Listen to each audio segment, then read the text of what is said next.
Hello everyone! Welcome. I'm Umbras, and today we are back in Gran Turismo 3, where we are working on getting the beginner and amateur leagues completed. Let's see what we need to do. It's been a little bit since we last played.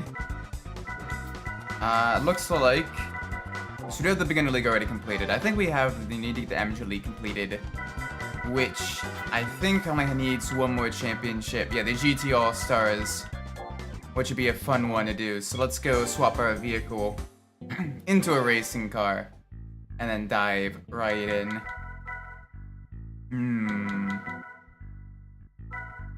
Let's do the, we could do the Supra. Welcome, Bloodwolf. Hope you've been well. Are you ready for the Nordschleife race of this coming up? This coming up there. Probably, right? This coming up weekends. It's gonna be fun. It's gonna be pain, but it's gonna be fun. So I'm looking forward to that. It'll be what it'll be. Nope, neither am I. I'm running like mid 824s, so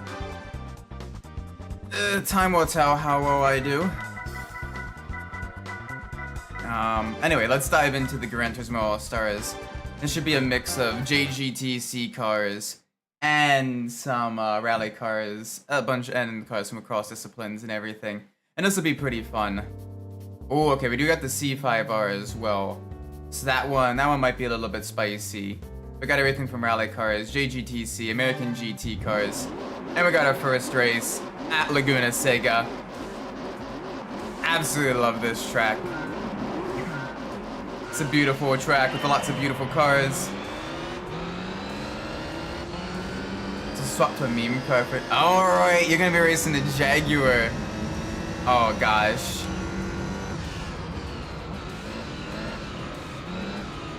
It's a bit of a shame there wasn't any like factory back Jaguar GT3 efforts in the later GT3 era. Like the GT3 F-Type would have been so cool. And every time I see the fictional Group 3 Jaguar F-Type in Gran Turismo 7, it always reminds me it's a little bit of a missed opportunity, because that would have been a beautiful GT3 car. Welcome, Zero. Hope you've been well. Right now, we are in the final championship of the Amateur League in Gran Turismo 3. 10 race championship, the Gran Turismo All-Stars Championship. And we get the race at Laguna Seca. A track that I am unfortunately going to miss with V-Track, as I will be away up in Pittsburgh. We're visiting some college friends and everything. It's a bit of a shame because Laguna is one of my best tracks in ACC, but 'tis what 'tis. Alright, just before the 2. There we go. I think we're short shifting here. I think we want to rev it up to like 750 or 7,500 RPM. Something like that. I had a bit of a rough start today, but should I not?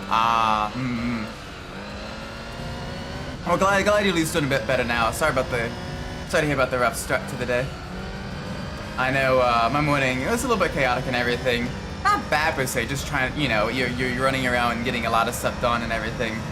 Trying to make the best of the weekend, to get caught back up on home stuff and everything. But then I just got done having dinner. I made catfish po' boys, and oh my gosh, it's so good. Absolutely delicious. Using today to celebrate the W in Suzuka. Yeah.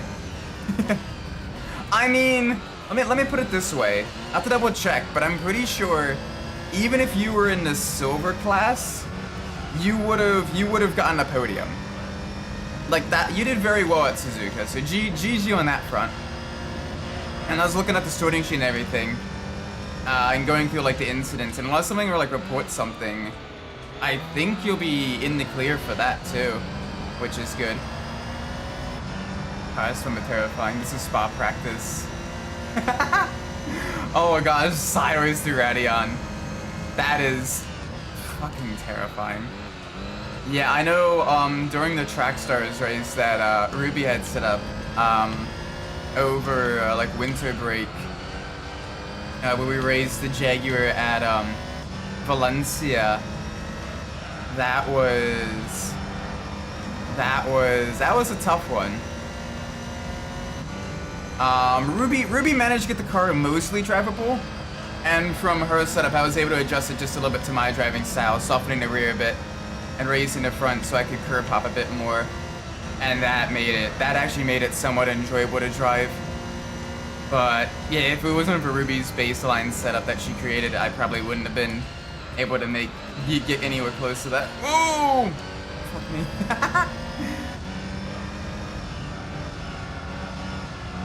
Speaking about Spa, McLaren crashes. Yeah, what was the McLaren doing? Like, you had all that runoff and they were on the racing line going like less than 100 kilometers per hour. I mean, they should have moved way offline. Specification for a bumper out car 17 at Spoon. Yeah, I saw that. I'll have to take another look at it, but I'm not too sure that that's your fault. Granted, I'm not a steward, but I've been doing this long enough that I can kind of roughly know what the stewards will say.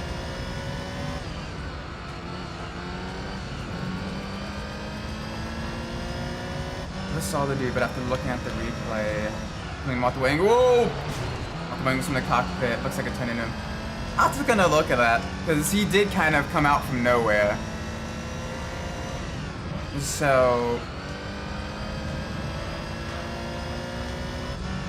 I was personally leaning a little bit more towards racing incident, but I'll have to take another look. Because he did kind of send it way down on the inside after you were already starting to turn in. So a little bit of maybe vortex of danger and everything on the 17's spot. We will have to see.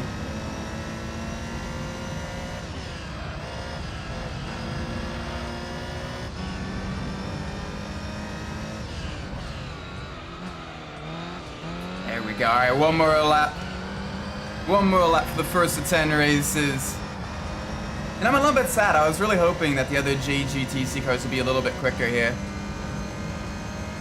Given the fact that a Super isn't all that competitive in terms of lap times. Like, I'm running quicker laps in the NSX than the Supra here. So I was hoping they'd give me a little bit of challenge. But this is also, you know, amateur league and everything. So they're probably not quite going at max pace. That's setting me the penalty. Sure. Oh yeah, you were like a good 20 seconds clear of second place in AM. So GG on that front.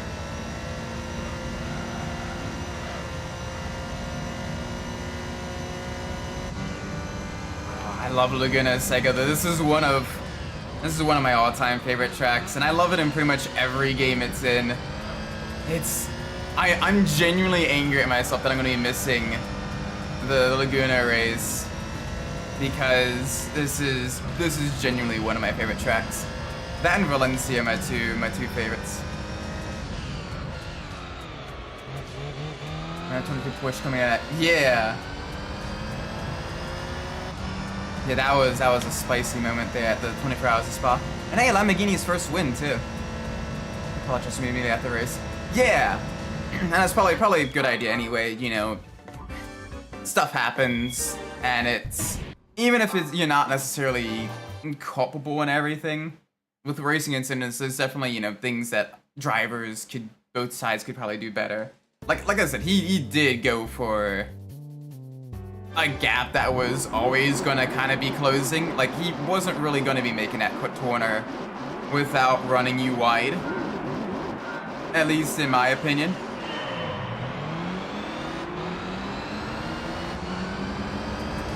So we will see. So how about the Get Speed Mercedes? Which one was that one? I'm trying to remember. It's been, I didn't catch the full Spa 24, but I was tuning in on and off throughout yesterday. It was my anniversary with my wife as well, so I didn't watch nearly as much as I wanted to. 17 to 17. The blue one? I don't know, they fell off hard. Like I early on I was watching and they were all right. You know, they were on track to do well. But like I checked back in later after dinner and everything, and it was they were rough. People say, "Oh, thank you, I appreciate it. Thank you." Yeah, we went out to a nice fancy restaurant, and I got something. See, with restaurants, I like going to restaurants where I can get stuff that I personally don't know how to cook well. So I got a what's known as chicken Chesapeake here in Maryland, and it's oven roasted, seasoned oven roasted chicken with a crab imperial, essentially like lump crab meat that's been broiled and seasoned as well, put on top with a tartar seafood sauce covering that. Then I got, you know, the roasted green beans and mashed potatoes, and that was super good. One of the reasons I love Maryland, we get some of the best seafood. Like holy moly! If you ever are on the you know, East Coast side of things and everything, definitely recommend trying out some things like crab cakes, and again, you know, chicken Chesapeake is my personal favorite of the, you know, the Maryland foods. Jules Guignon, oh gosh, Jules Guignon and Fabian Schiller and Lucas Stoltz, red and silver one. Okay. I don't know what happened to them. It was certainly a, shall we say, crashier Spa 24 than previous years. There was a lot of very strange incidents that honestly really shouldn't have happened. And like with a lot of these GT3 or GT3 multi-class 24-hour races, because the Nürburgring was especially like rough this year as well. Like, I don't know what's gotten into some of these drivers, but they're being kind of melons. Like they're going for raw pace instead of actually using their brains and driving smart. Like for example, with the Nürburgring 24, the Red Bull Lamborghini that went through what, like 12, 10 red flags still on qualifying. Like bro, that is. If I was a race to it, I'd be pushing for like a full-on like race ban at that point. Welcome Machiavelli. Hope you're well. Right now we are in round 2 at Deep Forest Raceway of the Amateur League Gran Turismo All-Stars Championship. We're in the Denso Sarid Supra, the red and white JGTC car. Welcome Midnight. Hope you're well as well. Welcome everybody coming in. I missed this game. It's been a little while since I've last played it. So I'm happy to be back playing this. This is one of my childhood favorite games. G4 manual ride. Ooh. Nice. Very, very nice. So pretty soon you have pretty much like all the you know, the casing and everything like that.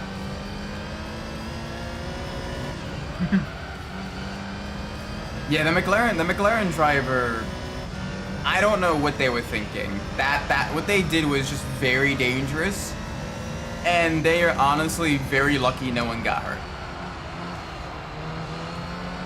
Like, normally, I don't particularly get like angry at other people's racing crashes, just because a lot of times it's okay, yeah, that's kind of understandable. Both drivers, you know, were racing hard or whatever. Or, like, you know, there was a genuine, like, mistake that, you know... Like, for example, the heavy hit that the Iron Danes Lamborghini suffered last year at, the 6 Hours of the Glen.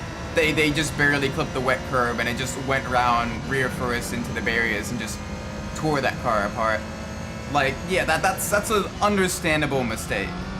But, like, what the McLaren did there, and then what the Lamborghini did at the 24 hours of Nürburgring qualifying is genuinely unacceptable, I think.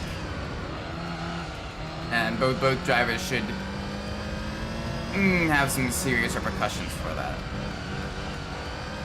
So I found out there were at least 3 versions of the NTSC manual. Ooh, interesting. Welcome, Jaden. Hope you're well. Yeah, Sunday streams because, you know, I don't work Sundays. I'm able to start them a little bit earlier. So in theory, I can either run them a bit longer, or I can head to bed a little bit earlier as well.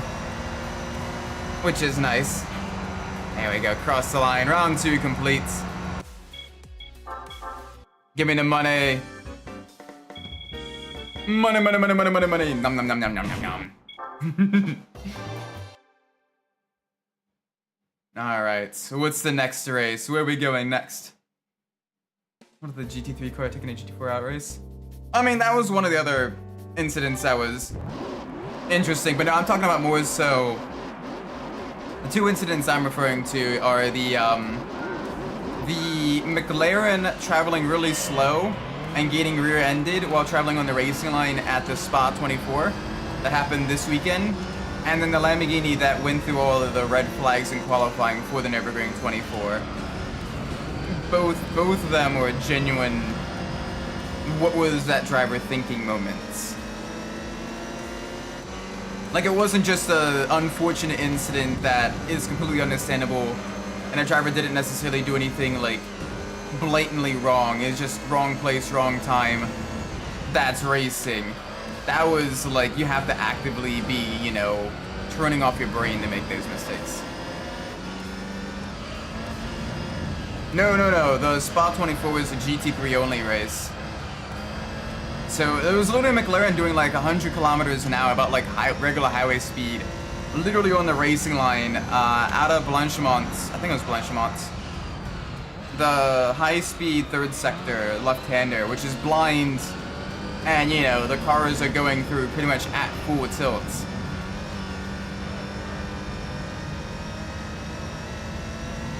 Nice freaking record. Yeah, like a driver with that much experience should know better. Like that is a professional GT3 driver that is, you know, like top of the, you know, top of the line. They should have better awareness. But yeah. Oh, I love midfielder this way. I love the fast flowing corners and everything, the quick lap times, the beautiful for PS2 era scenery. It's great. Watched the F1 movie yesterday. Oh, nice. Yeah, like the production quality of that is genuinely pretty good. Like, yeah, there's some things you kind of have to turn your brain off a little bit. It's basically, it is to what F1 is, what Fast and the Furious is to like actual street racing. Or like the early Fast and the Furious movies are to actual street racing. It was, yeah. It's good though. Yeah, Hans Zimmer also composed the soundtrack of Rush as well. So it's not even the first F1 based movie he's composed for, which is pretty cool.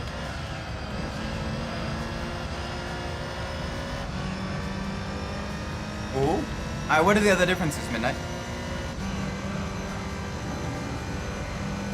Nice and smooth through the S's, carry as much speed as possible. There we go, there we go. Down through the gears. And after this, we only have endurance, rally, and professional league races left. Too many to list. Oh. Makes me wonder then what version mine is. As I have, you know, an original, I'm not gonna say original, but like I have, you know, like a manual that came with the game itself and everything. I'm gonna just send PDS. Okay, sounds like a plan. I feel like this year we saw something that was today compression. Yeah.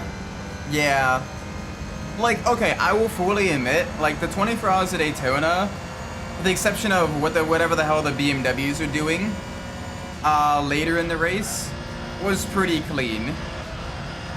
And like the Le Mans 24 hours was genuinely pretty clean as well, or at least nothing like ridiculous. But yeah, like Spa and Nürburgring were pretty rough.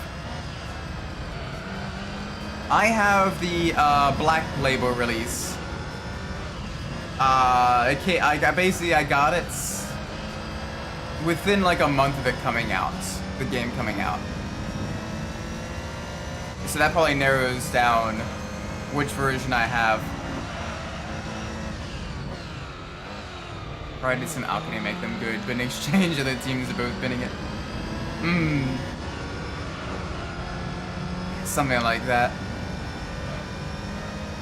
Like even at Watkins Glen, like, yeah, there was a lot of incidents, but for like the most part, it was like single car accidents or like just very unfortunate placement of a car, like turning around, and then like other drivers just unfortunately having nowhere to go on like a restart or whatever.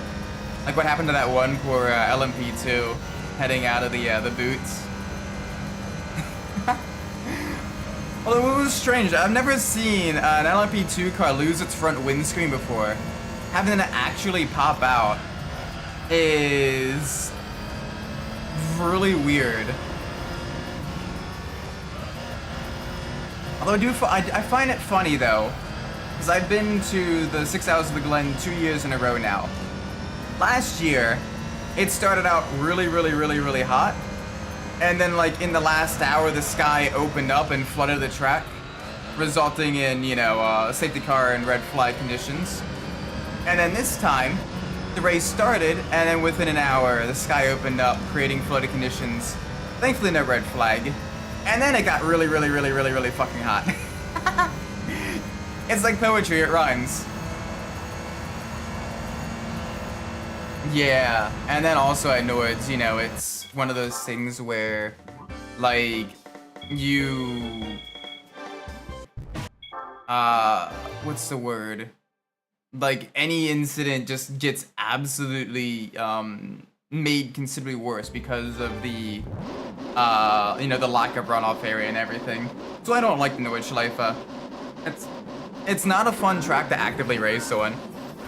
Like, even hot lapping is kind of, eh?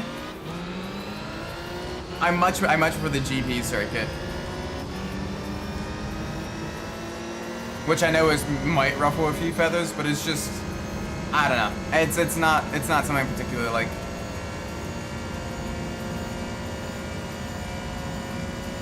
Ooh, I'm not too sure I'd be.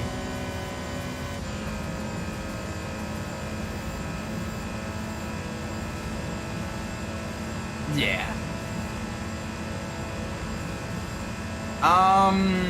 This one I maybe should have. Oh boy. Welcome, Nunya. First version is significantly shorter. Okay. So I got shafted. I got the short end of the stick. All I can do is hope that I'm able to catch them up with top speed. I should reduce the downforce. I should have reduced downforce. They're 4.5 seconds away. Yeah, this is a Supra.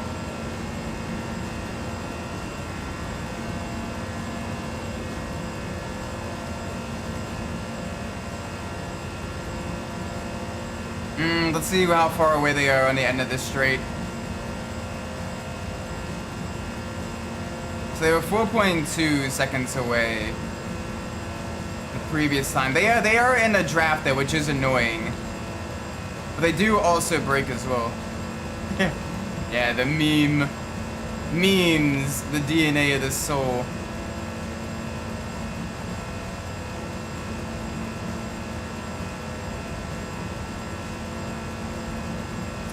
Please, no. Please tell me I'm at least getting closer. Yeah, this is the Gran Turismo 3 JGTC Supra. Alright, if I'm closer, this is okay. I am not close!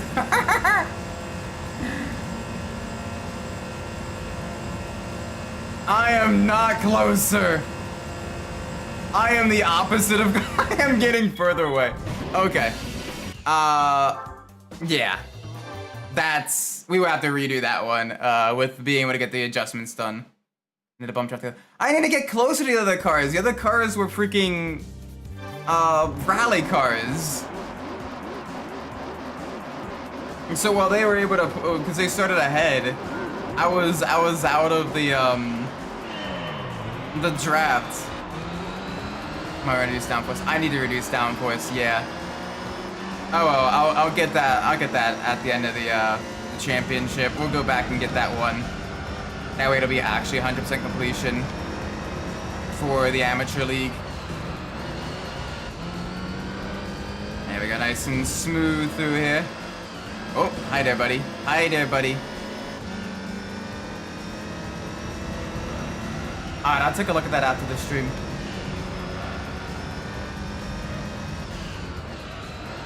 Alright. Come on. Ooh, Corvette got ran wide into the pea gravel. Well, this is the Gran Turismo All-Stars race, so it has just different race cars from around different disciplines around the world.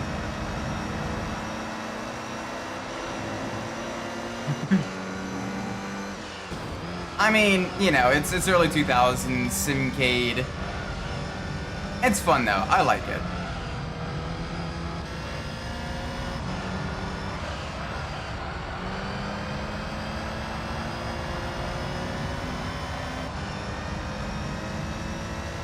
Yeah, I guess they maybe didn't quite simulate that all that well.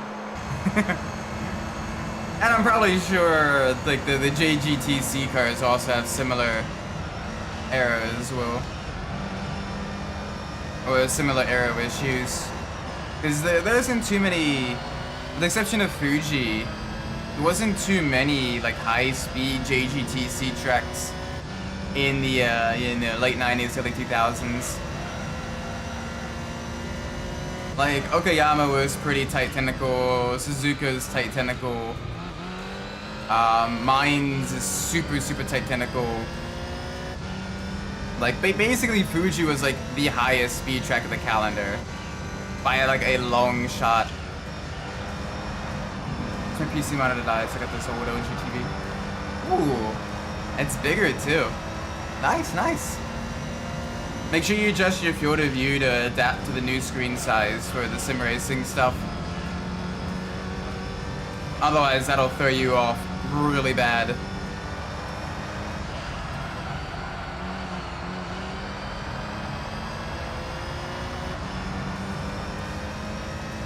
This one only has the fat case subscription, 2K have this one.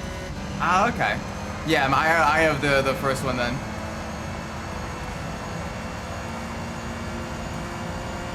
Yeah, it's mostly just them running like the crazy high downforce and everything, which is great in the corners though.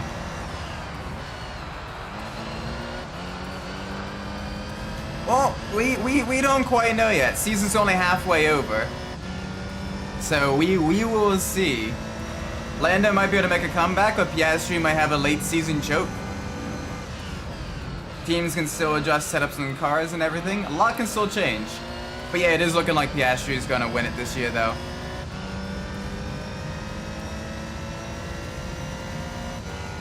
Actually, the next one is Apex, probably. Nice, let's go.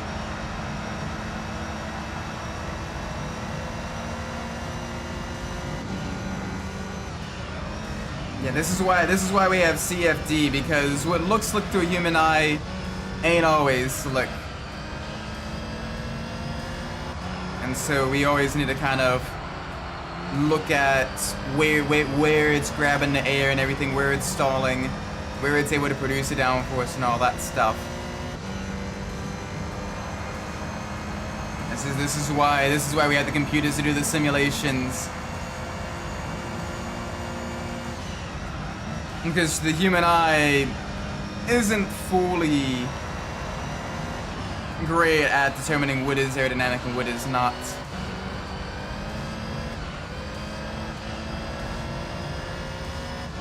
Yeah, Yeah, it's basically gonna come down to the McLaren versus McLaren, I think. Especially after Max's DNF today. But I mean, hey, 2016 proved that you can still have great championships with inter-team rivalries, as well as with 2007. So, you know. Also wouldn't be the first time as well that McLaren has had that issue. Look at Lewis and Fernando back in the late 2000s. Oh, that is a major jump in screen size. Second and third moves remove the illustration, we give additional. I mean, I guess it makes sense, you know, the added instructions probably help out a lot more than the illustration does, maybe.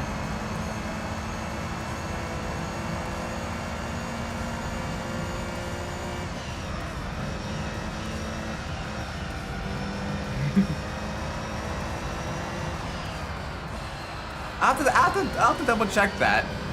But it'd be funny if true. Like they stick the wing on and it's like, the car's not faster. Shoot. Alright, and for the cannonball run, stick a wing on the front too.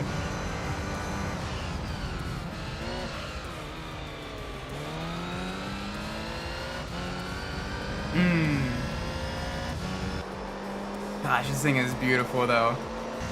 Love the look of the Denso Supra. The C6 is about 20 kilometers an hour faster than most time while running in less downforce. Running more downforce. Yeah, but the C6R was also a little bit more powerful too, which probably helped. But yeah, the aero upgrades definitely made it a force to be reckoned with. I was watching some older ALMS races while working this week. Thankfully I got the okay from my boss to do that because, like, you know, I got multiple screens and everything. I'm also listening to them and watch them. It gives me something, you know, that helps filter out other office noise and everything like that. And it was cool heading back down memory lane, seeing some of the older cars, the open cockpit prototypes, the Panos, the front engine Panos LMP. Oh my gosh, that one is so cool. Shame we didn't get other front engine LMPs, but it makes sense. Very less horsepower, just more torque. Okay. It was the torque that had increased it. Got it.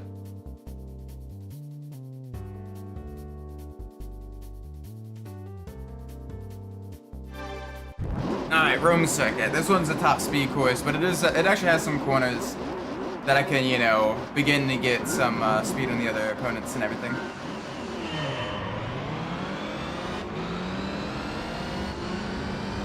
It makes me wonder if there's other, like, games that have, like, manual differences and everything. I doubt Gran Turismo 4 is the only one. No, the Lucid Storm was mid-engined for the prototype. Although it did use a smaller V8 engine. Smaller, I believe, Chevrolet-derived V8 engine. And,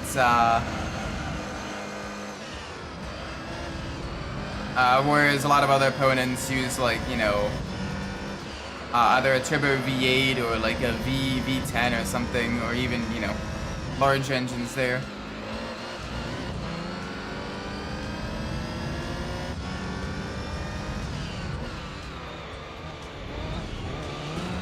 All the greatest hits games, black and white manuals, when other versions had it colored. Interesting. I wonder why they, like, made the switch. You think the color manuals would be more, you know, would be better because, you know, they have, like, the colored artwork and everything. Okay, so 40 horsepower drop. Jeez. But I mean, you also then had a, you know, what, 50 foot-pound torque gain, so, yeah.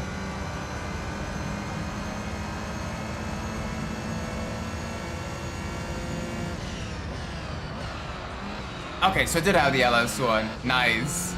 Push rod V8 in a prototype car. Based. Depends how to view and what triple screen. Oh, okay. Hopefully that works out for him. Hope he recovers well. I know he's been not feeling that great. Ready Sits games are sold at discounts. So they changed the manual to... Oh. I must have forgotten about that. And here I thought the greatest hits versions would be like, you know, like the premium editions of like the games or whatever, you know, like the collector's edition or I don't know. you think like the greatest hits one, you know, the celebrated gaming, you know, milestone of it being, you know, one that had like massive amounts of sales and everything would be like, you know, the one that would have, you know, like the more goodies and everything as like a celebration, but nope. So they cut corners.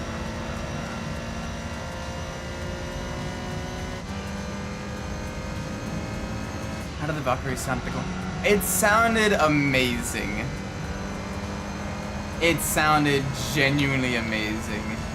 Like, holy moly. Like, don't get me wrong, like, all the prototypes were genuinely gorgeous. In terms of their sound, their looks, and everything like that. Getting to hear them racing, even the LMP2s with the Gibson V8s.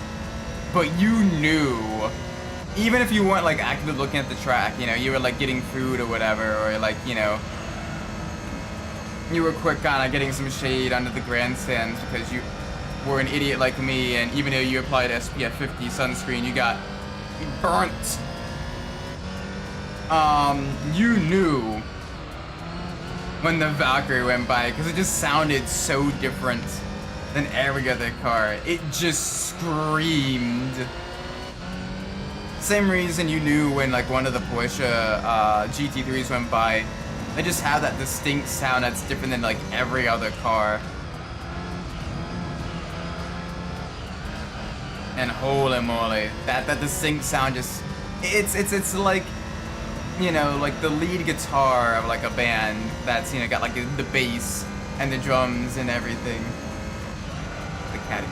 Yeah, the Caddy sounds a little bit different than like some of the other type of cars. Because so many of them use V8s, like it's just basically a slightly different sounding V8. It's got more like a NASCAR sound than like a kind of high revving V8 sound, or like, you know, all that stuff. Only greatest hits games I know the better version is the Midnight Club 3 remix. Yeah, that one is nice because it has like the bug fixes and everything and the slight performance improvements.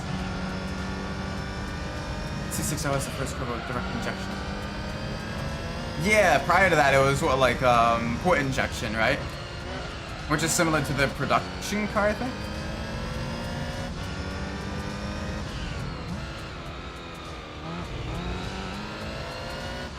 But yeah, so really cool.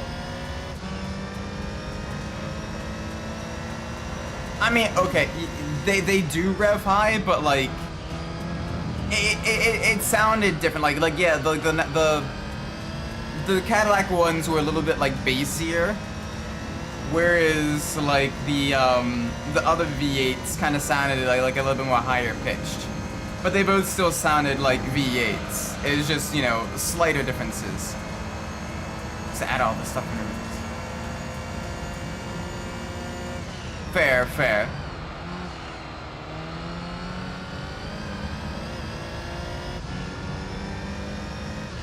I don't know if you even could build a rotary powered element. Like, I mean, you physically could, but getting it like homologated and like, you know, legalized and everything. I'm not sure. I mean, to be fair, Aston did build a V12 one, so it's not like they're looking, you know, it's not like they won't accept other types of engines, but the rotary is a very unique engine for sure compared to other kind of traditional piston engines and everything. It would be great though. Honestly, in general, I'd love to see Mazda make a comeback to, like, you know, more than just the Miata Cup racing. Like, even if it's like TCR with like the Mazda 3, Like, honestly, that would be pretty cool. A Mazda 3 TCR car would be pretty awesome. Especially if it kind of, you know, it allows them to bring back, you know, like more of like the Mazda Speed performance versions of the, you know, the Mazda 3 series. That would be pretty awesome, I think. Because it's also cheaper than, like, you know, trying to create like a GT4 or a you know, GT3 or a prototype. And they have the vehicle they already have, kind of essentially homologation would be pretty easy in theory. You know, it's they already have, you know, the 3 platform to build off of that is pretty solid. So it could be an option. I'd love to see Mazda do that.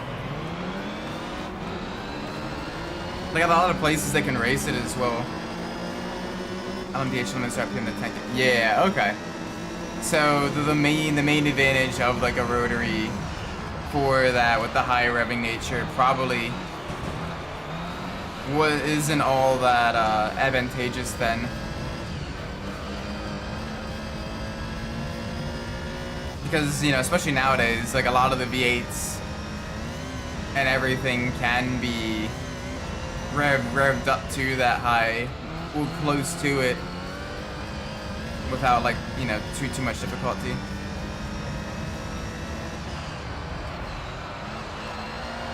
So weight limit for the engines. Okay, yeah, so although I do wish Porsche went with like a boxer engine. Like a 911 derived Boxer 6 on their LMDH car would be super cool. Because it's been a while since we've had a Boxer engine Porsche prototype car. Because the Penske RS Spider prototype back in the early 2000s was like what, like a V8, V10? I think a V10.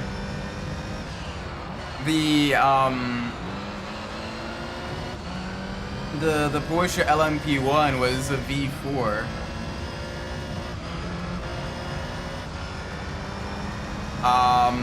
Like it's been a while since Porsche had a Boxer engine, a prototype-esque vehicle. And it'd be cool for them to like try to make that work, especially since they already have the, you know, the race-proven Boxer 6 from the all that. That's not good for ground effect.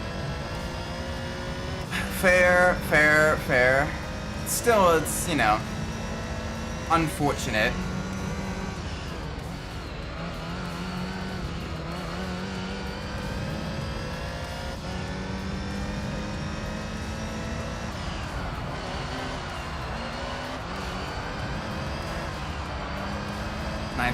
Had it. Yeah, fair. I don't know. I want, you know, like my prototypes have a lot of variety in their engines. Like so many of them are like the V8s. So you know that speaking about GT4, A-Bus looking at make a GT4, but it was got cancelled. Yeah, you can kind of already see it with the RGT Rally A-Bar. They're probably gonna like adapt it partially from that, which would have been super cool because then, you know, Mazda would have had capability potentially to get a GT4 Miata. As you have other lower powered, you know, inline 4 powered vehicles in GT4 racing, like the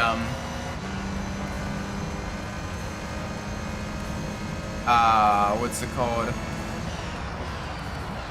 Like you have the Alpine A110, the KTM Crossbow, like those types of like kind of lightweight track toy vehicles that are pretty competitive in like the European GT4 series.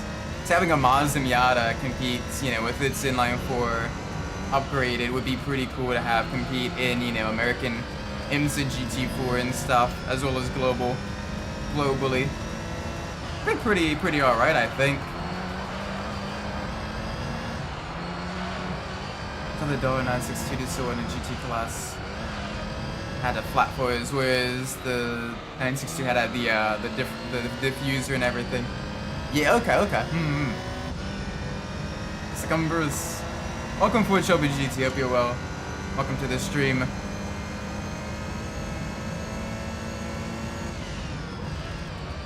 Yeah, it's possible. It's just Mazda's kind of dialed back a lot of their racing their racing programs and everything outside of the Miata, like the spec sponsoring Spec Miata for the National Autosport Association and other club level events.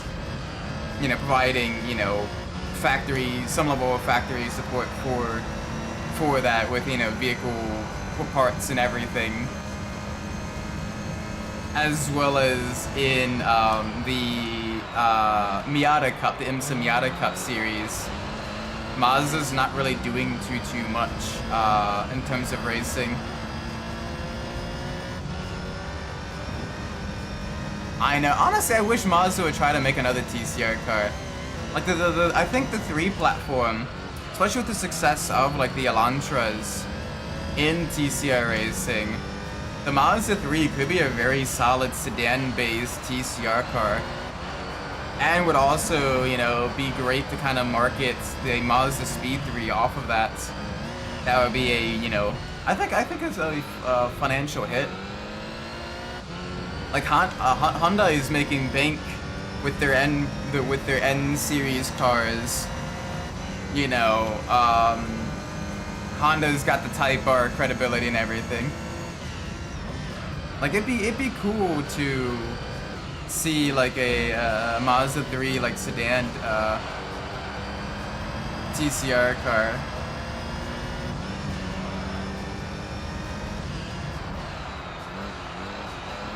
Yeah, it didn't race all that much though, did it? Oh, pool during plug during testing. Damn shame. I love TCR cars anyway. Like it's one of my favorite categories of racing. Lightweight, front-wheel drive, close quarters, elbows out. Very, very fun to watch. Very, very fun to drive as well. Because a lot of people, they don't really get how to drive front-wheel drive cars. But I absolutely love racing them. Because you massively bully the car into getting the rotation into the quarter with the brakes. You set the brake bias like way rearwards. And then you use the throttle to kind of pull yourself out of the corner. And that's how you get the quick lap time. So many people try to drive the TCR cars, like rear-wheel drive cars, and they just, because of that, they're a lot slower. They suffer from too much understeer.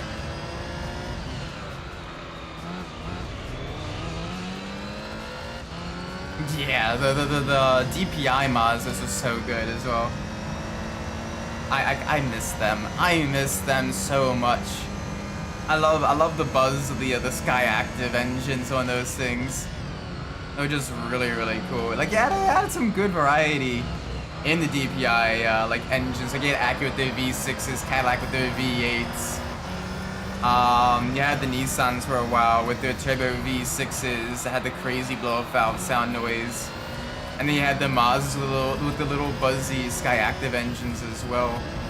And like, it was honestly a pretty cool and really exciting ecosystem.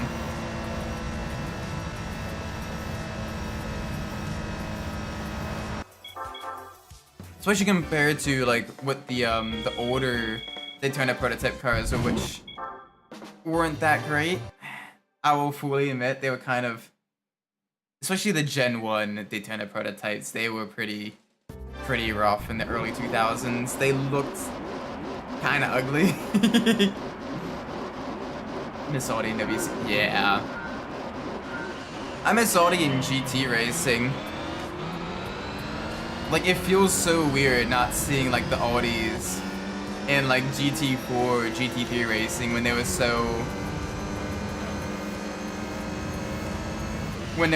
prevalent just a couple years ago. And I get it, yeah, the R8's ending production and everything, and they're not replacing it, but like, still, like, I'm disappointed. Like, you got BMW, you got Mercedes, you got Porsche, you know, you got all the other big, you know, European luxury brands and performance brands in GT racing. having Audi kind of, you know, not being in it is a little bit disappointing. Hey, what spot? Fair, but like in IMSA, they would know to be seen. Autocode GT Racing for LMDH. Yeah, and F1 as well. Hopefully that doesn't bite them. Hopefully that doesn't bite them in the rear. Whoa, not sure what that dive was, buddy, but that didn't work. Trying to scan a version 3 anywhere. Unfortunately, I can't help you there. I got like one of the early ones. So I apologize on that front. I don't have version 3. If I did, I'd put in the scanner tonight and, you know, send you the scan. But I got probably version 1.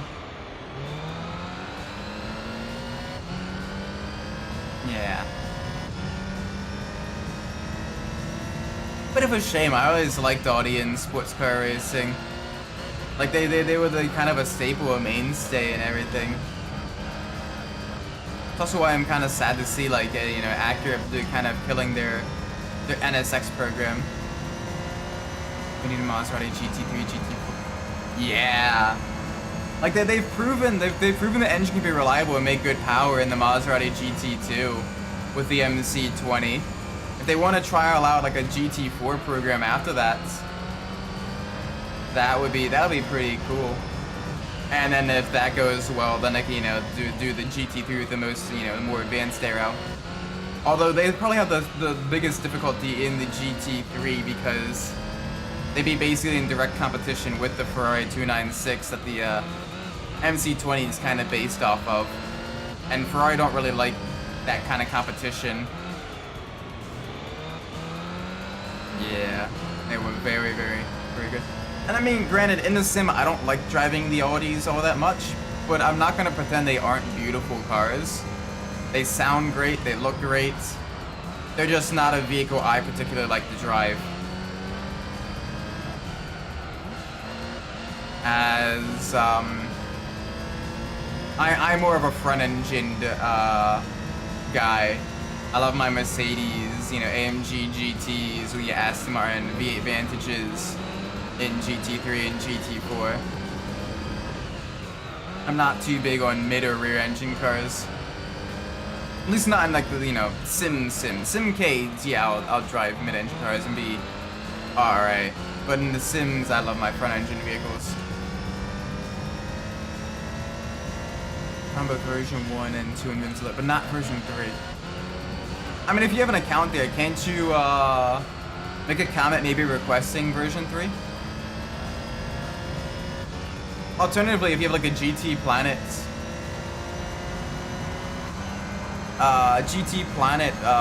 forums thing, you might be able to try to see if someone has a scan there. If you have an account there, might be your two best places to look or request. Welcome, Leander. Hope you're well. Just made a Genetta G55 GT4 actually. Oh, nice. That thing, despite being really crazy right-hand drive, that thing is a blast to drive in a Assetto Corsa Competizione. Holy moly. It's lightweight, it is agile. It's got some good downforce for a GT4 car as well. It's really, really good. But I still like the Mercedes GT4 the best, just because that one has got probably like the best all-around performance. The Genetta, well, it's really good in the tight technical tracks. It struggles on tracks like Spa or Paul Ricard or Bathurst where you have top speed. So you just get absolutely eaten on the straights. Plus with it being, you know, light as a kite and everything, you gotta really, really push hard and go for a lot of riskier overtakes on the corners. Whereas the Mercedes is better, maybe not better for overall lap time, but really good for fighting. Because you can, it's got really good acceleration and top speed. New version of the G55 G4 V8 engine. Nice. Hopefully they fix the gearing issue as well. Because, like, those... Like, even the early ones had a killer acceleration, but they just had no top speed. Like, it was kind of funny. I was battling someone in a GT4 series, the GTM class that you and I compete in, Blood Wolf. and like it was at Spa, and literally like they were pulling a little bit of a gap on me in the corners through like the sector 2, but then in sector 1 and sector 3 my Mercedes would just, you know, it would gain like a half a second on each of the straights, and I'm like, oh, here I come again. Oh, speaking of the modeling and everything, have you decided what livery you're gonna go with for the LMP2? I know there's a lot of great options out there. I'm a personal fan of the AO Racing Spike LMP2 with the Dragon. It's one of my wife's favorite cars at the when she went to the 6 Hours of the Glen. So I quite like it as well. It's genuinely, you know, super adorable, and it's memorable as well. And just Sunny Trial recently needs some testing. It's gonna be. Yeah, you got a lot of like the little aero components on that.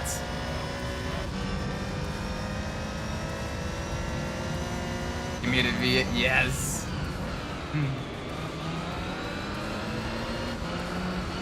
Looking at the Twitch trip menu and found a GT4. Get the GT4 ad. Or it's like a lot of the different Lucas Arts games, like Thrillville, had ads for like Lego Star Wars and everything, which is really funny.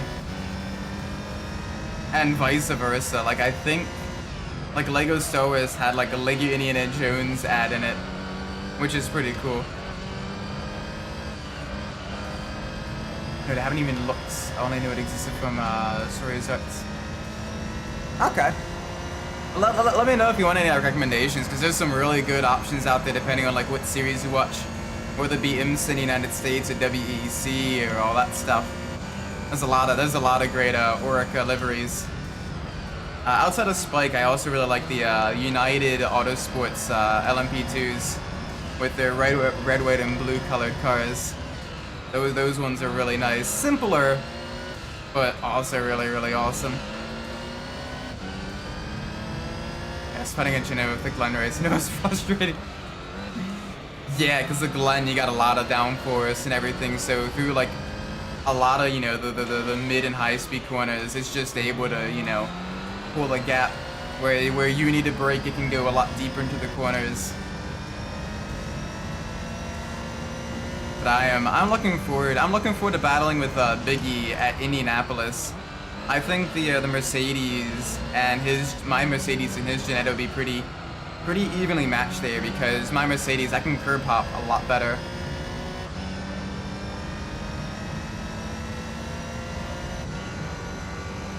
But he will be really good in the S's in Sector 1. You just don't care for the LMP cars because they don't fix most. Oh, that's true. Because they're like super narrow at like the, you know, the higher part and everything.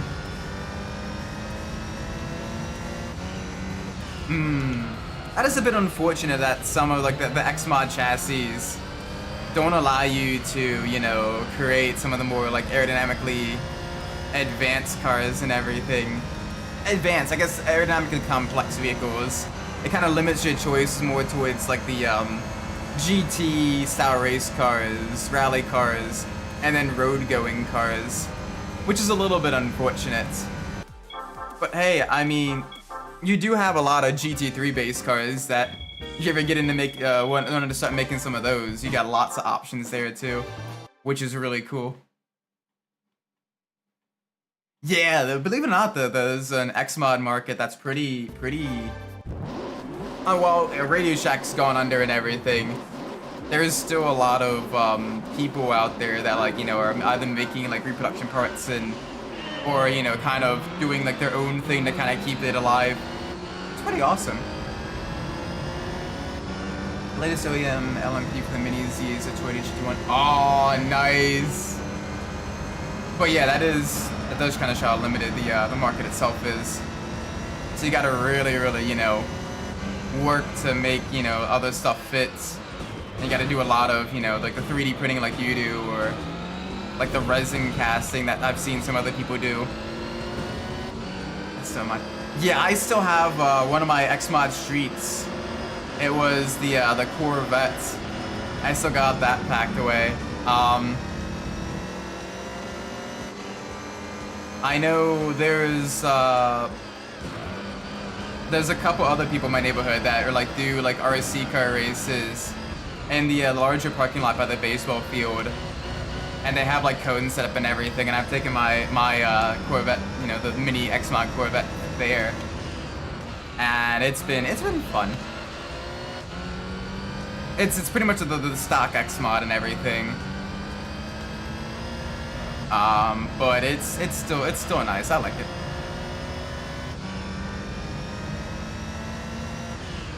Yeah, the audio right, the Transformers, Celine, and the Evo with the HK. Ooh, nice. Yeah, I only have the Corvette, but I love the Corvette with the atomic orange pearl coloring. Speaking of LMP delivery, so that's how we message one. Yeah, that one's not bad as well. That one's pretty good. And then the G Drive one that competes in European Le Mans series is a really nice one too. That orange and white livery is really, again, it's simple, but it looks good. At that time, good night. Alright, have a great night, man. Thanks for stopping by this stream. For LMP body styles for RCs, you have to go in like an F1 style RC chassis. Yeah, because I got the long wheelbase and I got the very kind of narrow greenhouse area as well, which makes it difficult to package the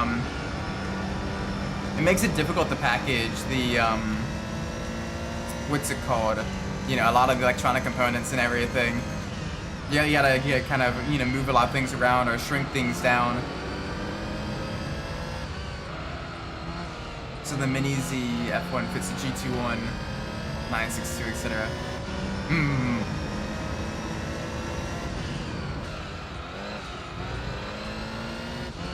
Bit of a shame. It'd have been cool if they made like an X mods for like, you know, kind of lean more into like the motorsport side of things for X mods.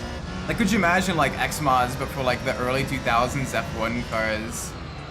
Like, you know, being able to race, you know, like Schumacher's, you know, Ferrari F2004, or like, you know, one of the McLarens or what have you. Like, that would have been really cool as well. And honestly, they probably could have turned that into like, you know, like a dedicated, you know, side market.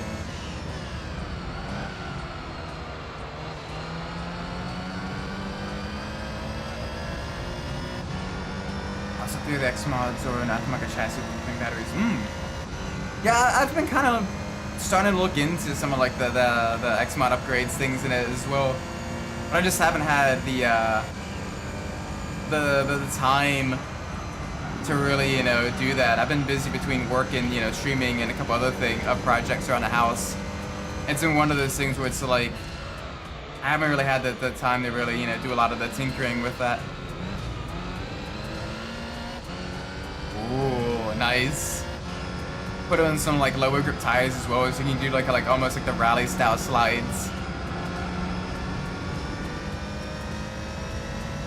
And in GTD, give a clip off AMG. Yeah, for GTD and GTD Pro, I really like the factory Ford Mustangs. Like, holy moly! Like, again, the livery is fairly simple, but like they just look so good. It like in pretty much any lights, bright lights, nighttime, wet weather, like the Mustangs genuinely look really good with the red, white, and blue color livery, and I like that a lot.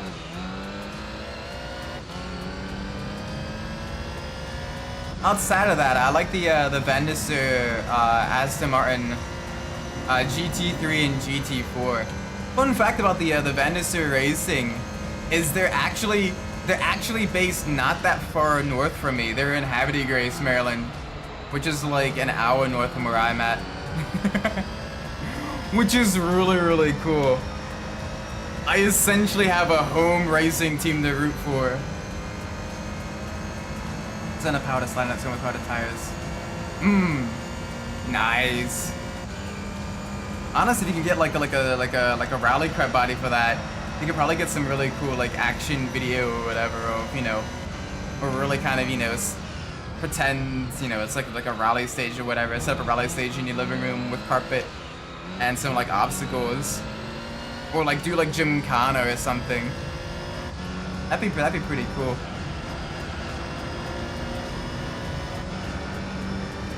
Alright, the rally, speaking of which, the rally cars are pitting a lot earlier. Are they Dutch or Dutch heritage? Yes. Their founder, I forget his first name, but yeah, last name Van der Sar, is Dutch. His son that races, also last name Van der Sar, is technically American, well, you know, American, born in the States and everything, and has an American racing license. But yeah, his family is Dutch. I could just put the stock body kit back on even and have, yeah, the rally car there. Maybe see if you can find another Evo body and see if you can't get it painted or like sticker it up for like the rally livery and everything, just to add that extra immersion. That'd be pretty cool.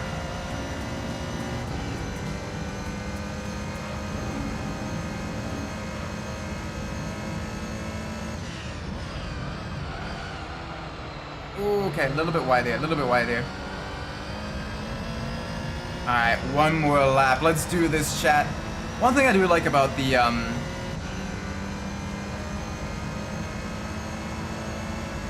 one thing I like about the Supra is, although it's not quite as quick as some of the other JGTC cars, it is really good on its tires. The Skyline is one of the ones where it really kind of tears through its fronts, whereas the Supra is pretty well balanced on its tire wear, which I like. Especially because GT3 has pretty exaggerated tire wear for its for the game. Speaking of rally, isn't WRC coming to Chattanooga, Tennessee next week? It is? Hey yo! Is it really? I know that'd be a bit of a drive. That'd be like a what, like a 12, 13-hour drive. But if so,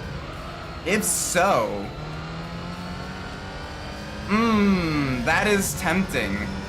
That is tempting. I've always wanted to go to a WRC event, but you know, being a Marylander, that doesn't really.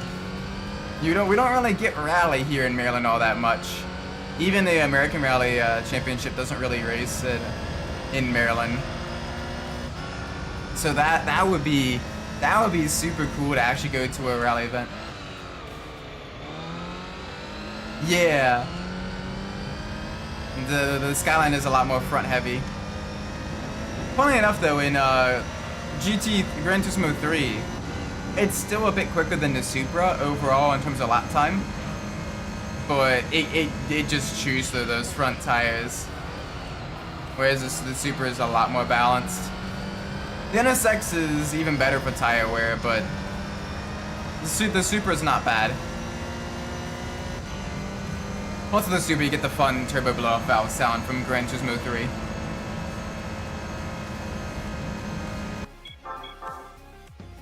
There we go. Give me the money! Alright. One more race to finish off the championship.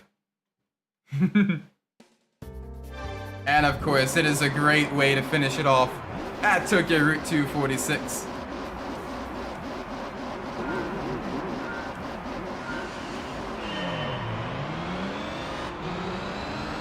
Yeah, because it's got that big, heavy iron block engine up front. Although it's still won its it's still won its fair share of championships in the JGTC. Especially the Pennzoil one. Holy moly, that one was like super successful. I believe it won in what, 2000, 2002, and 2003? I think. Something like that.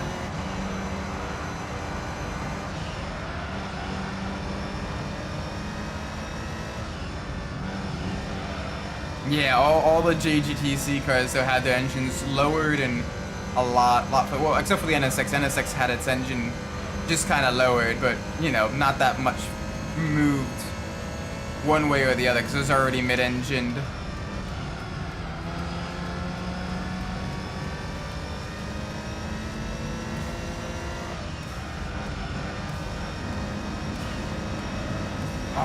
I always love Route 246. I'm ashamed, it's a bit of a shame that this isn't in Gran Turismo 7, because this would have been a great track to race on. Absolutely beautiful. You get, you know, the beautiful city, and you know, uses real roads as well. Would have been cool. And technically, even though the roads themselves are closed, and I think are like bike paths now, like they're still wide enough that you could like rescan them or whatever and use them for like actual racing, or at least racing in Gran Turismo.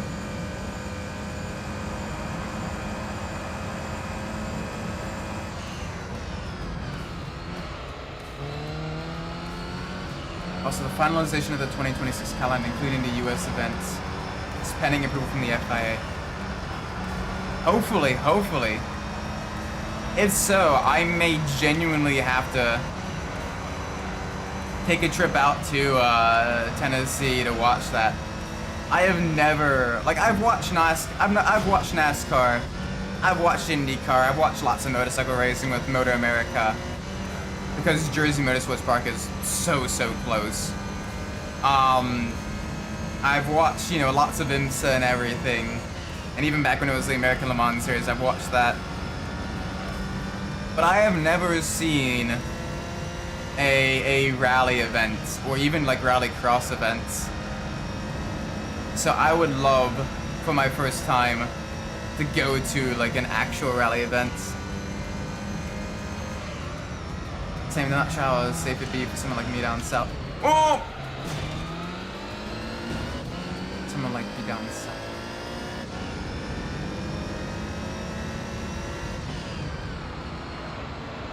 What, do you get like sunburn easily, or like you have issues with heat?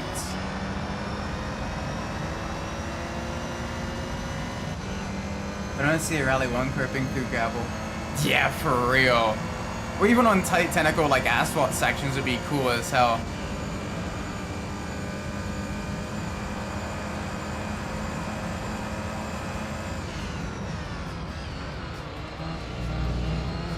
Oh boy. Easy. I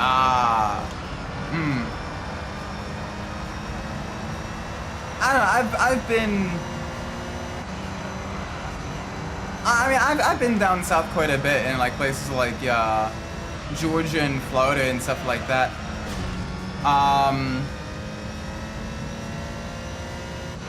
And even with my family, which is a bit more, shall we say, multicultural, I've not seen or heard anyone make any specific comments. Granted, I know anecdotal evidence and all that stuff, but you might be all right, especially with like a more global like rally event and everything. You'll probably be more interacting with a lot more people that are, you know, from kind of all around like the U.S. and everything, and a more global audience. So you probably have even less issues there.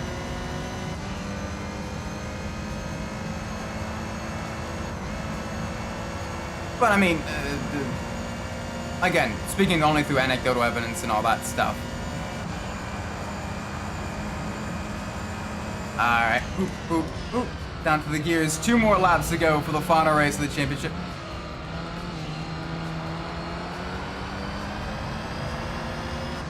Don't get me wrong, there are some places where it's fine, but I've personally been in danger when I was trying to do an area.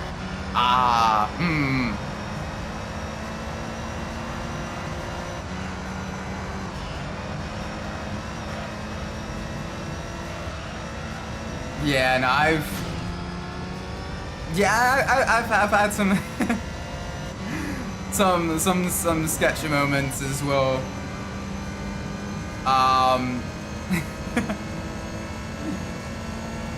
For me it was a in my younger years, I had traveled through a rougher part of Philly, and I stopped for gas, and a more friendly gentleman basically kind of came up to me and was like, buddy, hey, look, man, I don't want to be mean, but you're gonna want to get in your car and get going soon.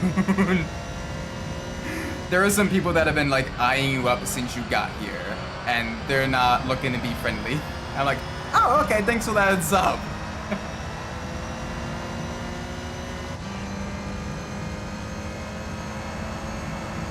So, yeah.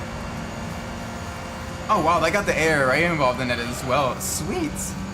So it seems like they're really trying to invest in that then.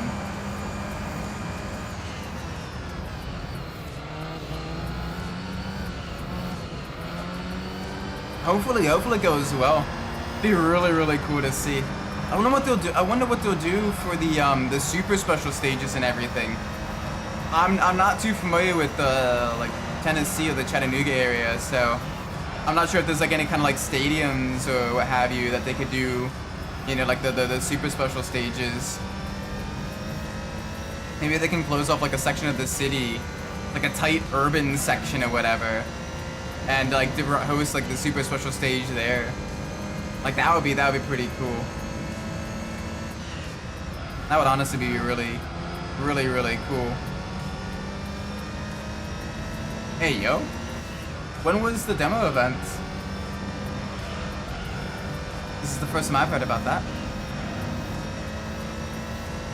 That'd be awesome though to have an American rally race.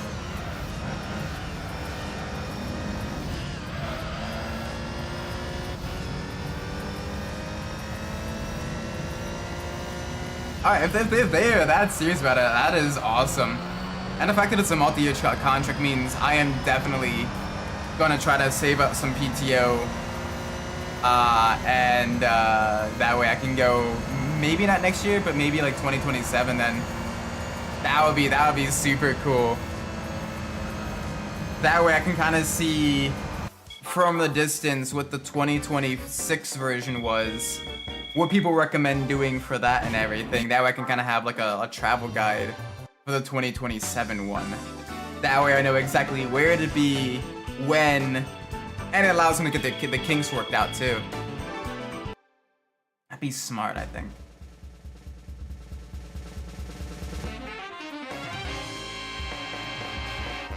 Yes! Oh! Let's go! We got the Ford GT! Woo! Welcome, Adachi. Hope you're well. I feel like it'll be approved. The US is a big market for the FIA. Oh my gosh. A GT40! Holy nuts! Nuts! Nuts! So awesome! Oh, license song. Sorry. As much as I like Lenny Kravitz, that license song is very unfortunate.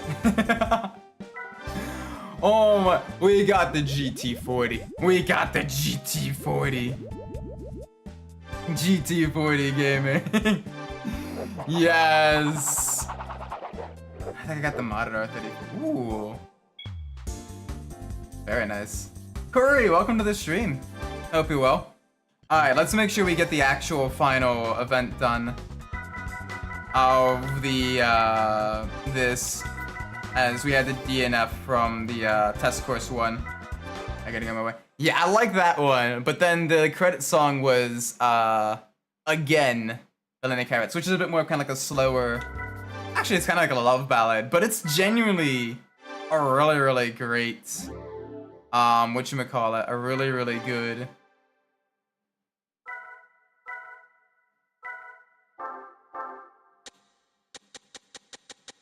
What you call it? A very, very good song. And good credit sequence as well. For the WSC event, we haven't had one since 8. Yeah, for real. Alright, let's do this. We got the oil change, we got the fresh engine. We got low downforce. Yeah, it did. And even the GT4 game had some good songs as well. Like, yeah, Panama by Van Halen. You had Born Too Slow by the Crystal Method. You had, Will I Am. You had, like, a lot of good stuff. Gran Turismo 3, yes. You had, oh, believe it or not, Snoop Dogg's been involved in a couple different, like, racing game ones as well.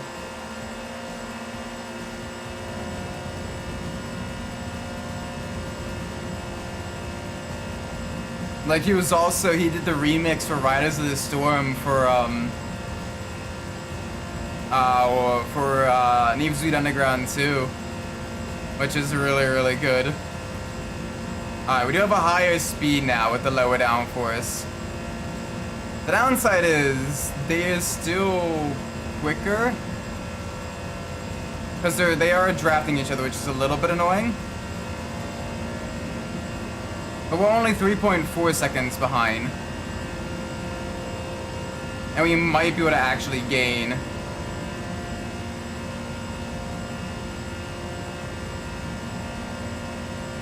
Yeah. Honestly, I really like, even outside of the, the nostalgia factor, like, it is a very well done and musically sound remix. And remake of that song. That makes it its own, but still honors, the vibe of the original. And I really like it. Very Salty Polyphony cut like 40% of the songs in the US. Yeah, but I mean, to be fair, the songs they did add and did have was still pretty good. Was it as good as Gran Turismo 3? The US soundtrack? Not necessarily. But, like, it was pretty alright. Okay, I'm stuck at the exact same... Motherfucker. Okay, what do I need to do to make this thing faster? It's genuinely annoying me right now. I think I need to increase acceleration a bit because I'm not up at the rev limiter. So let's go.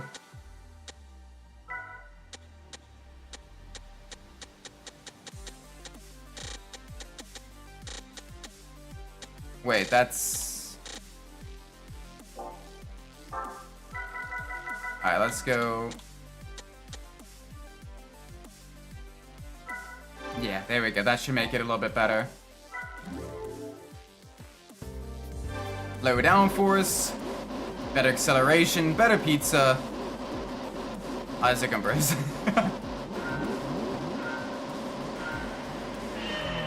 Alright, I'm gonna immediately get to the right. Then I can just immediately get as much suck as I can. Alright, take care, blow up. You have a great night, alright?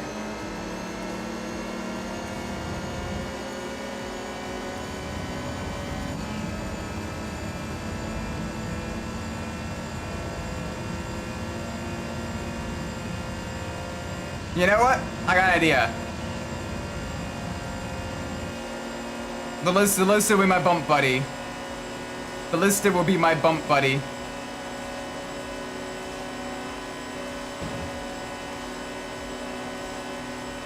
Come on, buddy. I don't want you hitting the brakes.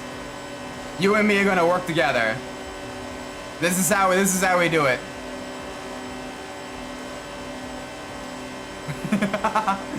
NASCAR style with two cars that couldn't be further from a NASCAR stock car if you tried.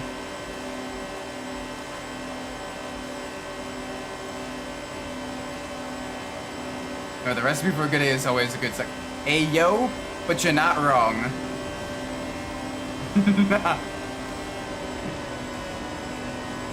Okay, I do gotta be careful though.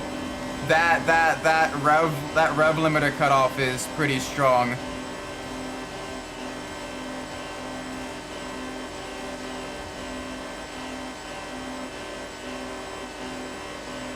I mean, I am still traveling at a higher average speed. So this is a minor setback, but this is still something I can win with. I just gotta remember to let off the throttle right as we get to 195.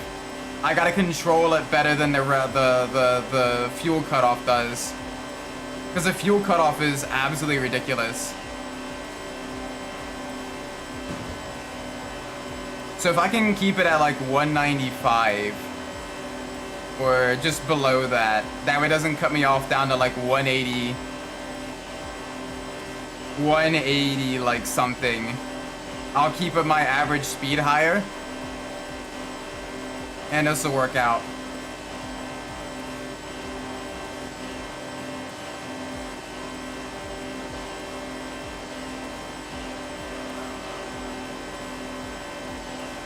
And we are slowly catching up to the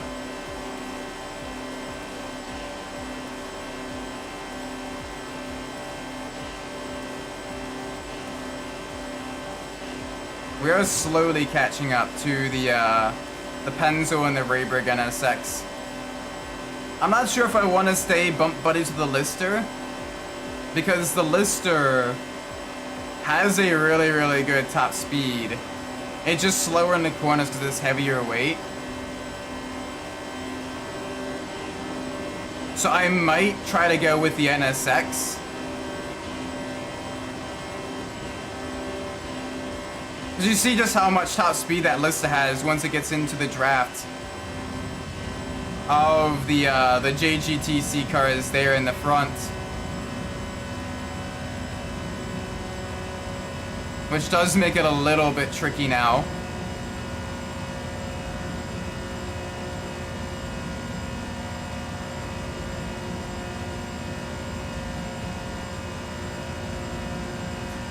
I fucked myself, didn't I?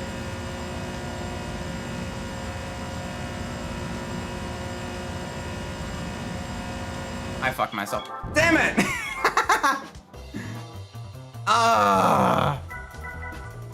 Okay. We want one more towards top speed. And we're gonna want a bump buddy.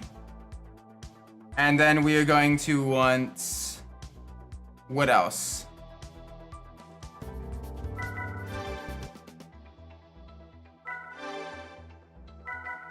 Alright. So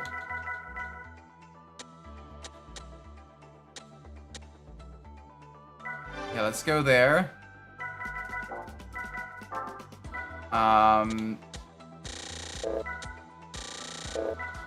There, let's go lower right as well for less aerodynamic drag. And this might work. This in theory will work.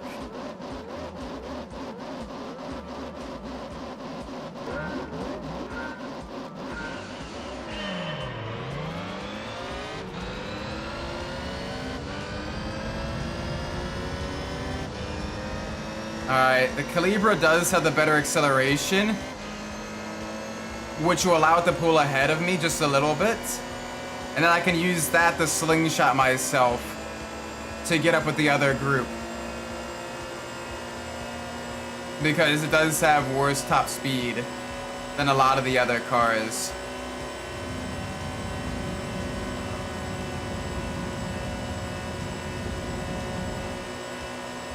There we go. I'm in the draft. I'm in the suck.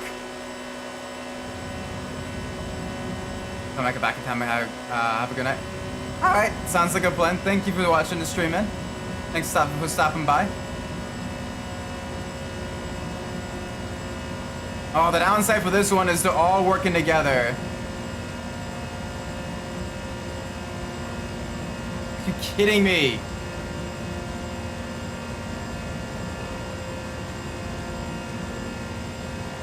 Okay, okay, okay, okay, okay, okay, okay, okay, okay, okay.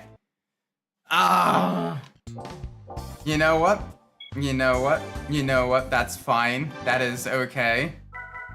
I'm not mad. Nope, I'm not mad. I'm not, nope. I totally don't hate the test course.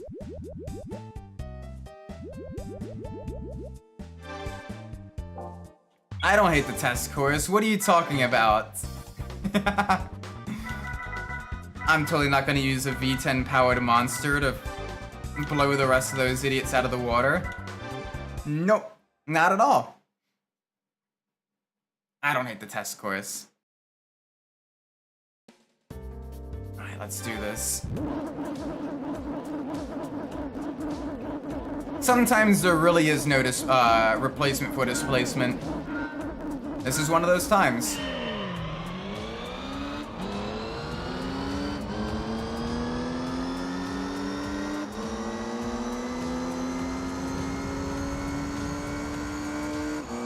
Yeah, this is a lot. This is a lot quicker.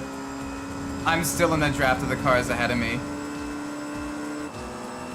And I'm gaining on them. And I'm getting on them hard. You know what? You're coming with me. Whether you like it or not, you're coming with me.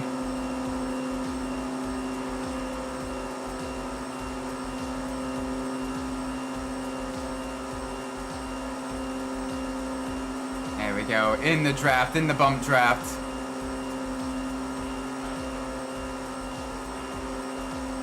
The downside is the Viper's more rounded front. It is a little bit tougher to kind of stick and stay planted with the rounded rear of the Supra. Does make for an awkward bump drafting shape. But still, right over 200. We're pulling away from them. we just stay nose to tail. We'll run quicker lap times this way.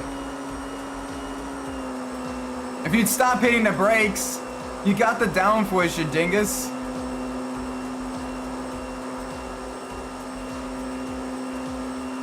But this is the way. This is the way.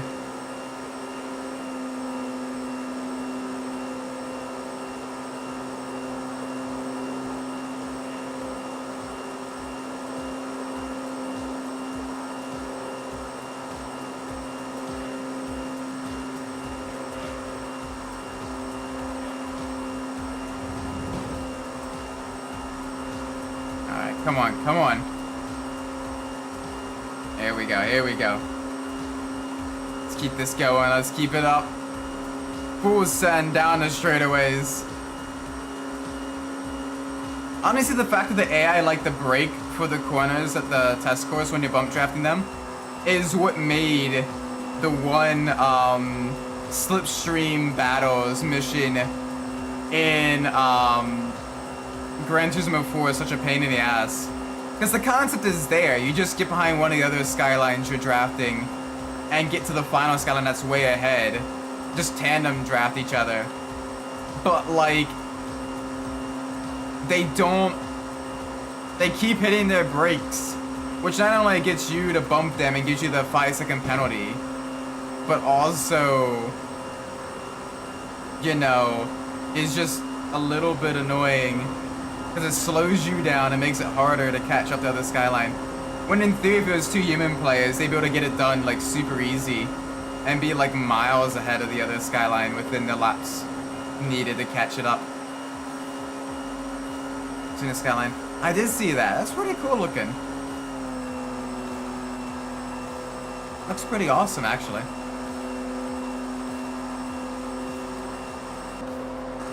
Honestly, given Gran Turismo's penchant for, you know, adding more kind of obscure vehicles and stuff like that, wouldn't it be a bad vehicle to get modeled for, like, you know, the next newer Gran Turismo or something? Especially if it has other vehicles it can be, you know, competitive with on track. and it actually gets used in races and stuff. Has events for itself and everything. That'd be pretty cool. There we go. Big push, big push. Keep the bumps going.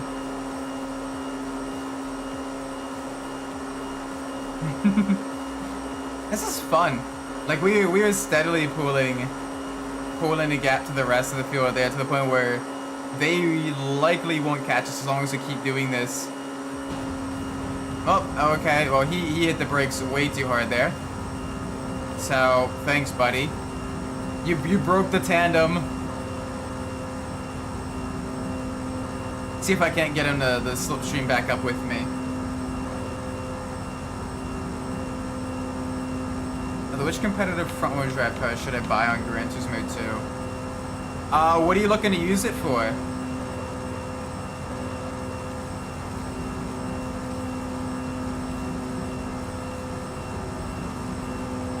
Usually things like this, the Civic Type R's or the Integra Type R's are usually probably your best bang for buck. But,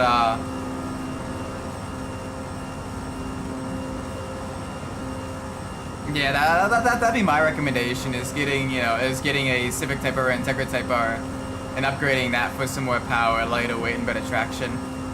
But it depends what you're using it for. Oh, here he comes again. Here he comes again. Go for it. Go for it. Pass me. There, I can bump draft because the rest of the group is getting close to us.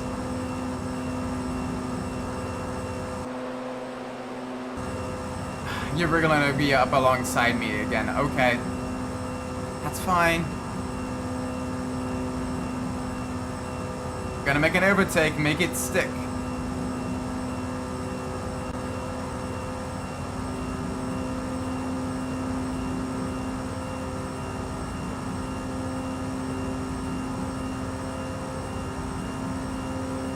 Nós temos exhaust.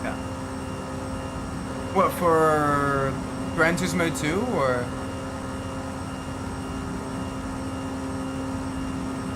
What do you need to do to get the Zexel Skyline? I'm trying to remember where that's unlocked. Alright, come on, pass me then. I'll even get off the throttle for a little bit, that way I can bump trap you some more.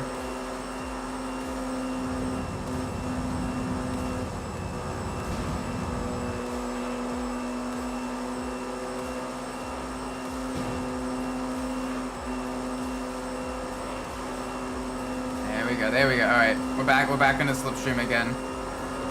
Yeah, the other group had caught up to us a little bit, because this guy just, this melon here didn't want to actually pass us.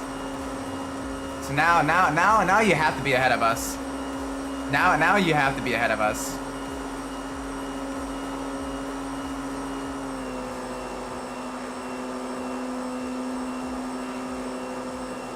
So I wanna basically be right in the slipstream. I wanna be right in second, all the way up to the end, and then I'll make the move on the final corner. But this keeps me far away from everyone else. This means I don't have to defend against one person coming to the line instead of a massive group of people. This is the way to do it.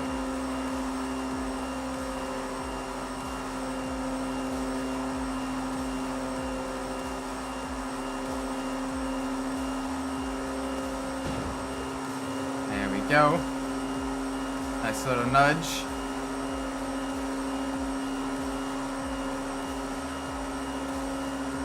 Keep it going, keep it going.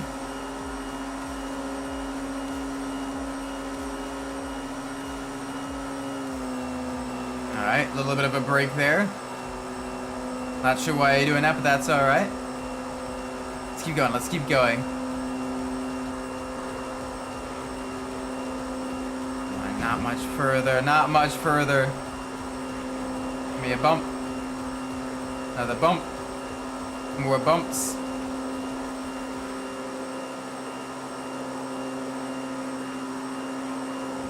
Alright, there we go. And now we are going. And we'll make sure you stay out of the draft. That way you stay far behind us. So we're gonna stay to the right here. Yeah, it's not trying to get into our draft. Which is good. We stay up wide. We can stay pulling away from them. I think we're at the point where they are out of our draft. So now we can continue to the finish line. Let's do this. And also if I hit the right button for actually looking at the car.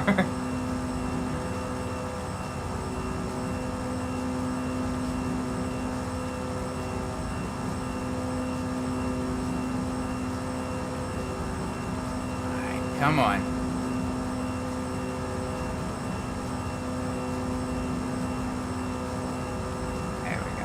Oh, do they prefer the Dodge Challenger to the Plymouth Cuda? In terms of like the older muscle cars, I kind of prefer the Challenger over the Cuda. They both perform very similarly, and I just kind of have a soft spot for the Dodge and everything, just because the Dodge kind of is still around, whereas the Cuda is kind of been relegated to just the history books. But I mean, both are pretty good vehicles. A lot of very similar cross-performance board and everything. But in most of the games I played, it was the Challenger instead of the Cuda. All right, so we got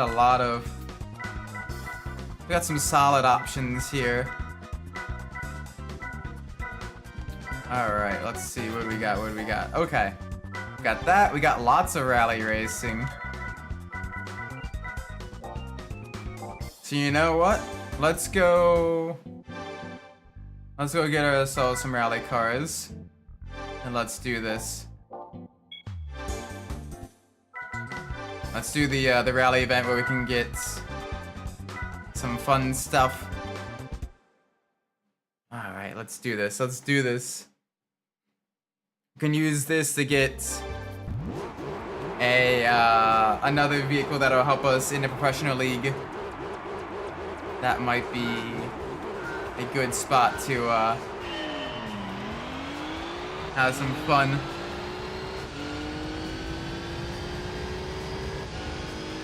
Alright, there we go. Good.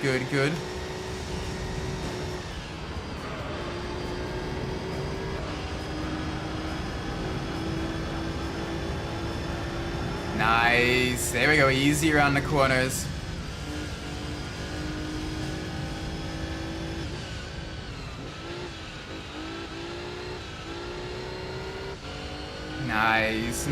Nice. Super smooth. No issues. We already have a couple of different rally cars as well. So what I might do is I might keep one stock for the Tier 1 rally events. Have one lightly tuned for the Tier 2 rally events, and have a heavily modified one for the Tier 3 ones. And that might be pretty fun to do. That way we can keep it, we can have a variety of vehicles raced. And we can kind of go through the events. Not, Tier 1, Tier 2, Tier 3, for each individual event, but go Tier 1 through all of them, Tier 2 through the rest of them, and then Tier 3 through the rest. That way, we have a good variety of, the events. I will do Tier 1, Tier 2, Tier 3 for this one here, as this will get us the rally car we need for the Professional League front-wheel drive challenge, which will be helpful. But, once we do that and the Professional League front-wheel drive challenge, then we can, go back into the rally events next time we stream this game. And that'd be a pretty fun thing to do, I think.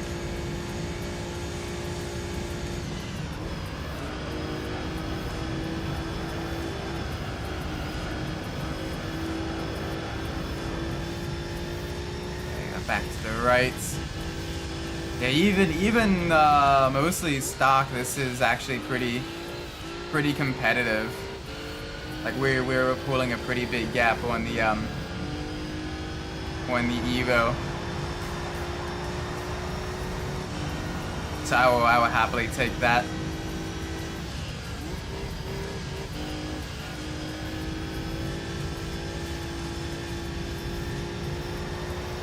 We go up over the crest, down through the gears. It is cool that they, even in a rally and special events one, they use like the wet special stage Route 5 as like a sort of super special stage rally, which is fun. Turns a track that you've driven quite a bit in the, you know, the regular campaign into something that's just a little bit different. Plus, having like a tight city street circuit as a rally course, it is vibes. It is very much vibes.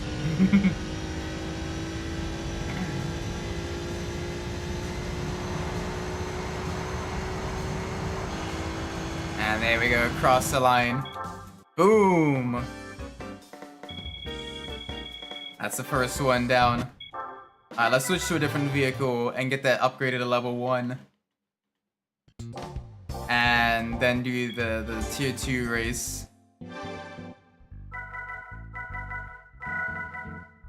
Let's see what options we got. Alright, let's do the...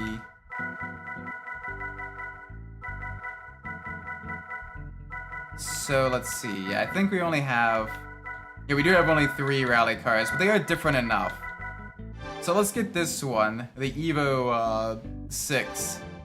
And let's get this to level 1, tier 1 tune. Just so we get some variety. There we go.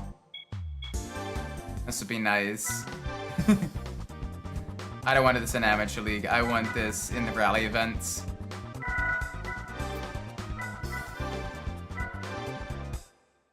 I don't know, this is something that we were not just seeing up to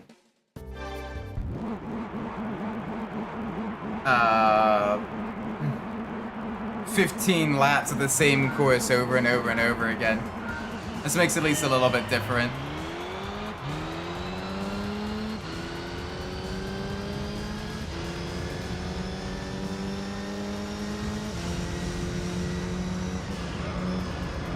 Alright, here we go.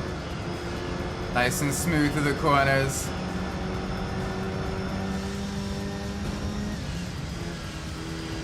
Ooh, alright, this is a little bit of a closer battle. Probably good that we did upgrade this.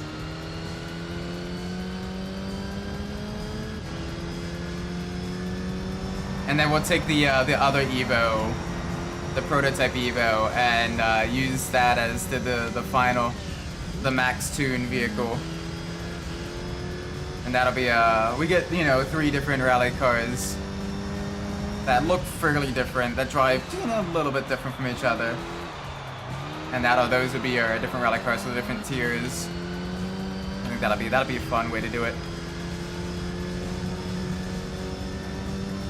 when tackling the rally events.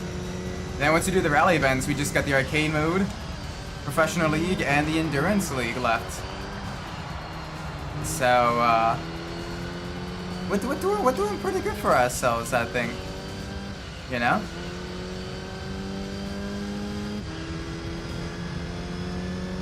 There we go, nice and smooth through the corners. And I mean, look at this as well. They got the Tommy Makinen Marlboro livery.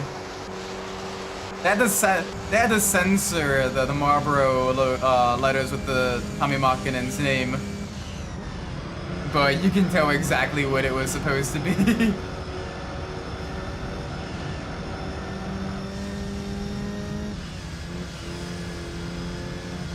It handles beautifully though. Love my Evos and Imprezas.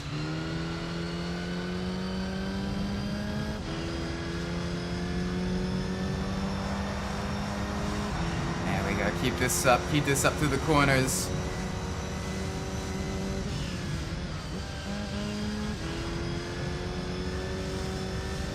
Nice, just super smooth, super planted. This is the active yaw, the Mitsubishi active yaw controller that made them rally legends. It's beautiful.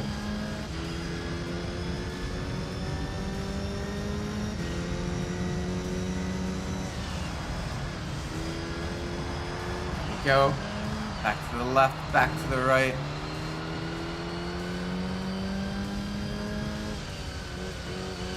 Here we go, here we go. Through the corners.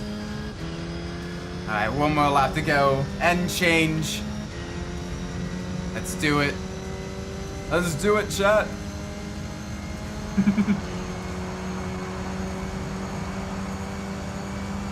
Boom, nice and smooth.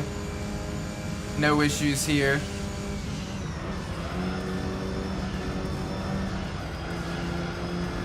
We're good, we're good, we're good. Pulling a solid gap on that Evo.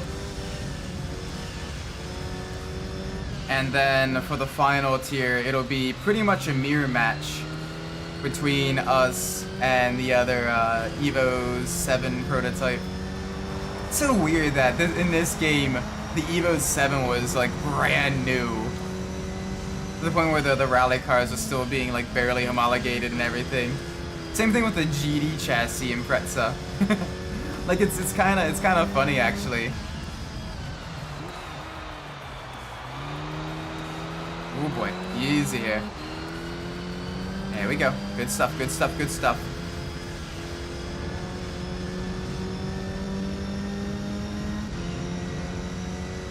Nice.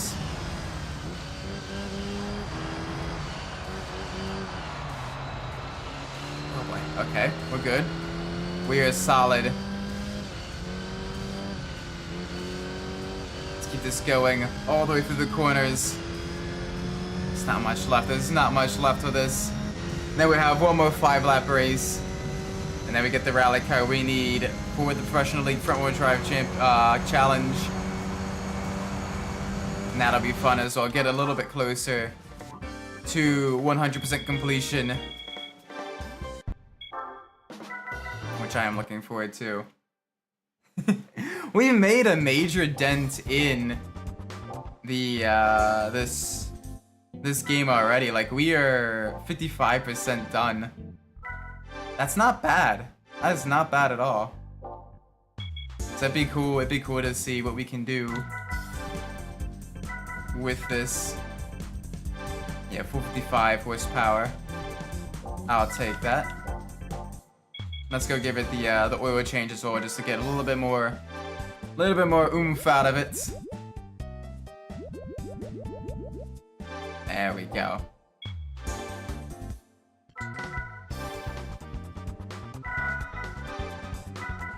Listen, this one will be fun. This is gonna be really fun. Because we're gonna be going very quickly. Evo 7 versus Evo 7.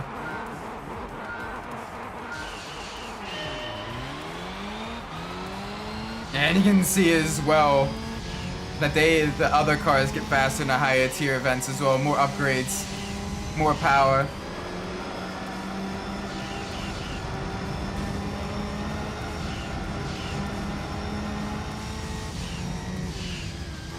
There we go. Up into the lead.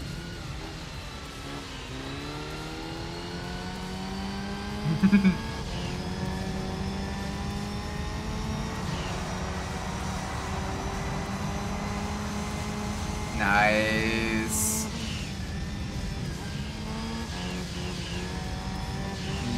Easy through the corners. No issues here.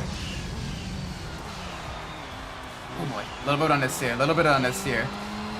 We're good though, we are very good.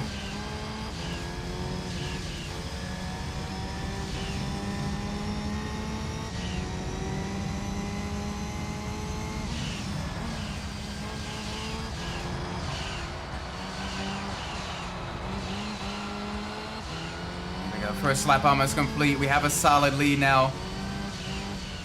I like how when you upgrade the turbo as well, the blow-off valve just gets even louder. Oh, that boost pressure. Yes.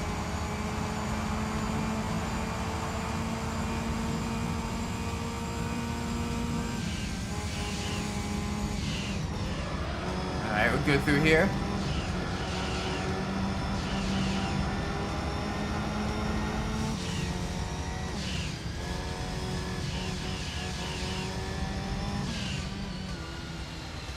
Alright, nice and smooth.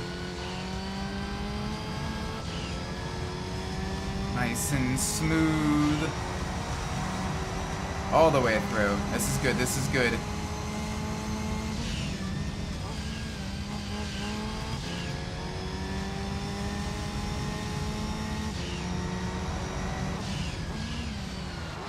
Just out of curiosity, chat, what are some of your favorite tracks in the Gran Turismo franchise? I know I've talked about my love with things like Apricot Hill and Grand Valley Speedway and all that.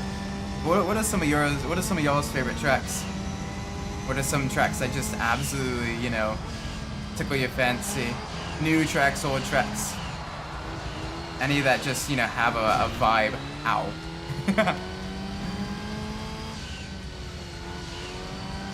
Because there's been so many original circuits as well in the Gran Turismo franchise, from the street circuits to, you know, rally tracks and everything. There's a lot to choose from.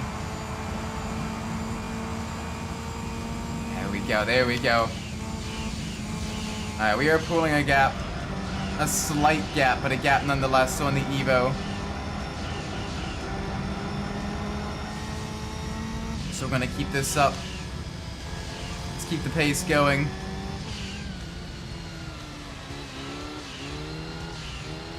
Ooh, a little bit of understeer out of the hairpin there. Gotta be careful. Gotta be very careful there. Like high-speed ring? Oh, high-speed ring is really good. Honestly, it's one of the few tracks where I really like what they did with, really like what they did with it in Gran Turismo 7. Like, it feels like a continued evolution of the earlier versions, but it feels more lively. Like, there's a lot more going on. Deep Forest is also really good. I prefer the older version with the rounded back section. And then Seattle's great as well. Seattle's a fun track. I like the jumps and the road cars with that. That's a fun one also for rally cars. Another favorite one. Yeah, I mean there's a lot to choose from that are just really good. For me, for the road courses, it's always been Grand Valley and Apricot Hill as my main two. I also like in Gran Turismo Sport and 7 Lago Maggiore. That one is genuinely a great GT and prototype racing track. For the off-road tracks, I really like Tahiti Challenge, as well as in Gran Turismo 3 Smoky Mountain. Both of those are really good tracks that I absolutely love. And it's a bit of a shame that they haven't shown up since. Like, I would absolutely kill for like a return of one of the Tahiti tracks in a modern Gran Turismo with like the HD graphics and everything. Holy moly, there is so much I could do with that. That would make it just look the part. You know, the bright, vibrant, verdant greenery. You know, the kind of tropical houses and everything. You have like the hotels along the waterfront. You know, all the people cheering, you know, along the side of the roads. You know, like that would be really cool. Add a bit of like the Polynesian flair and everything. It'd be a fun one.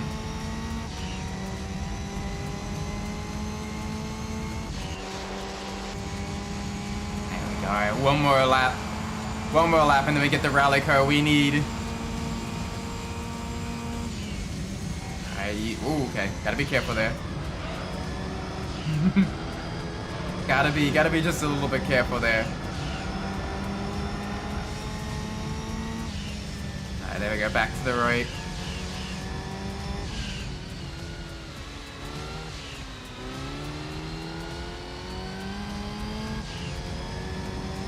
Swiss Alps isn't a bad one as well. I kind of like the way that one looks like a shoe. And the final, like, dual hairpins after the jumps is pretty fun. But I will fully admit, I didn't really like the ice and snow tracks added in Gran Turismo 5 onwards. I don't know, they kind of felt a little more bland to me. Like, it felt like there was a lot, like, they felt a lot more empty compared to some of the earlier tracks. And in Gran Turismo 7 in sports, I mean, Lake Louise is actually pretty nice. It's cool to finally have another snow track again after so long. And I like the different variations they have for that one as well. From the oval to the short course to the full kind of, you know, rallycross style ice racing course. It is nice. There we go, give us the monies. Nice, nice, nice, nice, nice. And of course, the car we need. The one front-wheel drive rally car in the game. The Citroen Xterra F2 kit car. This one's a good one. This one's a great vehicle to have. There we are. So let's get in this. Let's give it the oil change. There we get that slight power boost as well. Ah, naturally aspirated little inline 4 that is just a screamer. And this thing will absolutely kick butt in the FF challenge. Yeah, let's start with Deep Forest. This would be a good one. This would be a good one. Now, these races will be a little bit longer because it is professional league. But we'll be getting some good vehicles. We got the new Beetle Cup car as well. So we do have other racing vehicles when racing selects. We got this the heavily modified Spoon Civic Type R, a TRD Celica, and a Core Type R. We got lots of good, basically some of the fastest road going and racing front wheel drive cars here. So this will really give us quite a challenge, I think.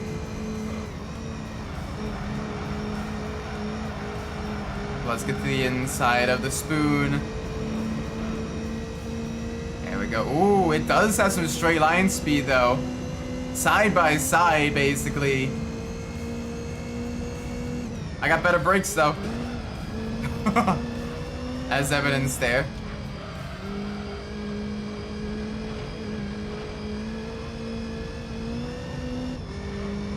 Oh boy, oh boy.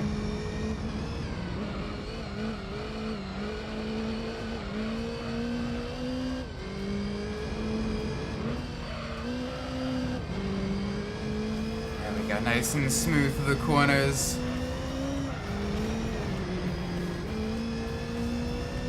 That was not smooth there, that was a little bit of an off track. I say you cut the course, you have to slow down and give up the time gains.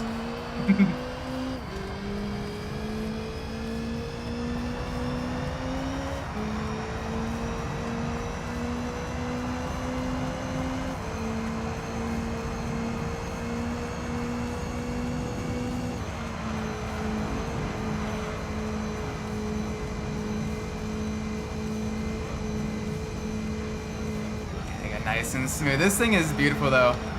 This thing on tarmac stages, despite only being front wheel drive, was able to absolutely challenge some of the dominant Group A and new gen WRC cars at the time. Because of its lighter weight and incredible agility and maneuverability. This thing was a tarmac monster. Alongside things like the Renault, the Renault Peugeot 306 Maxi, which was also an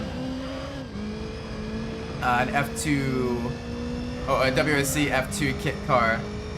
Very, very quick in the off-road stages. Very lightweight, very agile.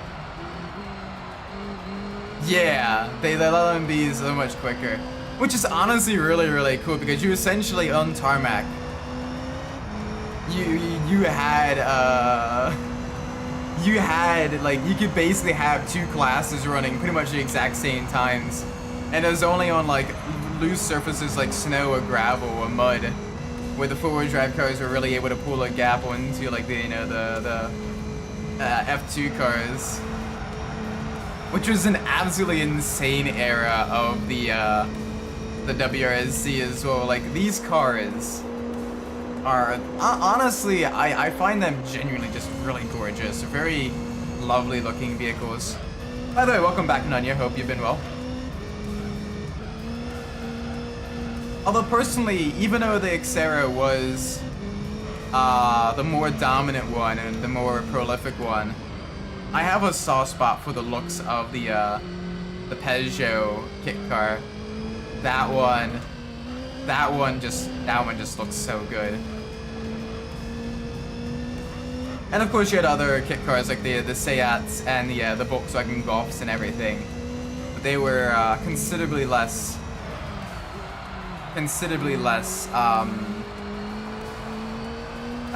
effective. It was basically like a French kind of the French show for the kit car era of the WSC, between the Peugeot and the Citroens. They were the two most the dominant ones. Hyundai ones. Oh yeah, that one wasn't bad too. That one was able to challenge from time to time. I almost forgot about that one. Because Hyundai eventually they moved on to making the fully fledged WRC accent, which is super cool as well, even if that one isn't that successful. Yeah, the Seat as well. Like yeah, you had other manufacturers able to come in and do decently, but in terms of like the overall like championships and everything like that, it was basically. It was mainly the Citroen and the Peugeots.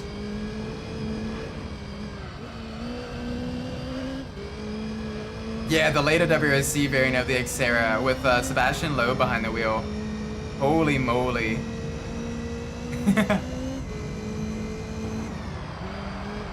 It was crazy. The performance of that.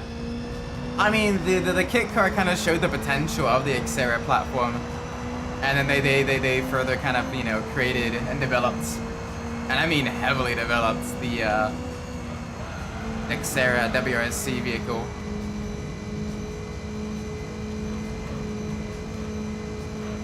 My kind of race has a kit car and a WRC. Wait, what was the Seat kit car? Was that the Ibiza? Or was that the Cordoba? I'm trying to remember what the Seat kit car was.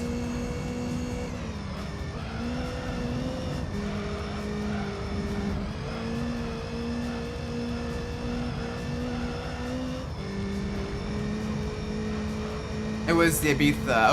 Okay. Because the Seat had the Cordoba WRC car, but that one didn't do too well. Bit of a shame. I genuinely like the look of the Cordoba WRC, but it just wasn't able to compete. It was, you know, a pretty stacked field back then as well. You had the Evos, you had, you know, the Imprezas, the new Focuses, the Peugeot 206s and everything. The Cordoba just couldn't cut it in such a competitive field. Yeah, plus it was just too big. Coupe cars are kind of on their way out. Even the Evo is beginning to start to struggle just a little bit there with the later Evo, the later evolutions, and the hatchbacks. The hatchbacks were on the rise. Even Toyota, which had a dominant Celica, switched to the smaller hatchback Corolla later on.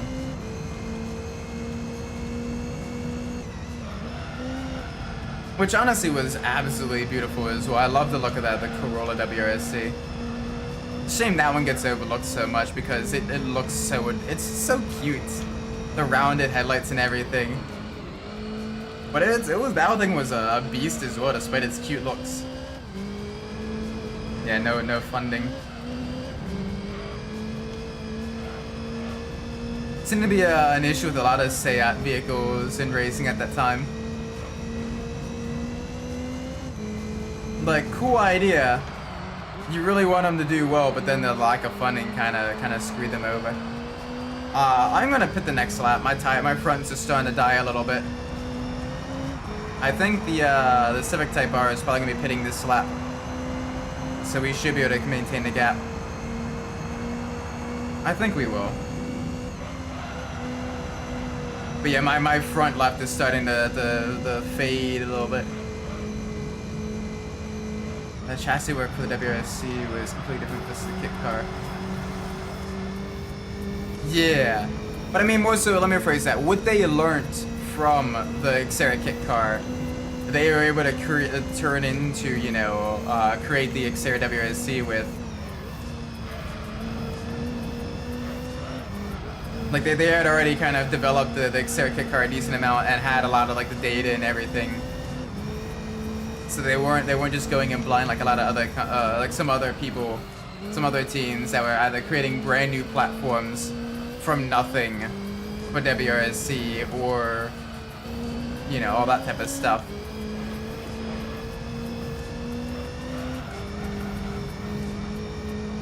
But still, I mean, the fact that it was the Xterra not only was in the kit car and WRC, but was really good in both as well, is really, really cool. Remember the Megane kit car at the 7-speed? Oh yeah. I don't remember how well that one did though. Like I remember it existing. I don't remember too much about like if it did too well, like well or poorly. Here we go, tire change. It was okay. Okay, that's probably why I don't remember much of it.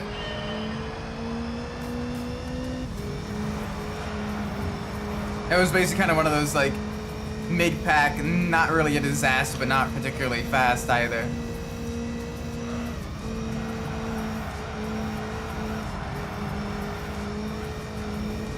Alright, here we go. 3 more laps to go. I'm surprised no one else has been pitting yet.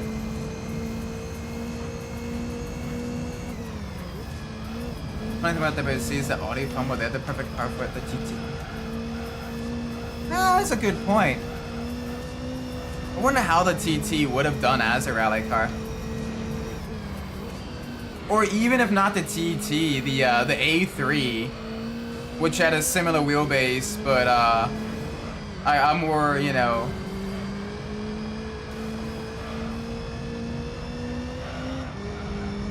Could have been a bit more robust for putting in a roll cage.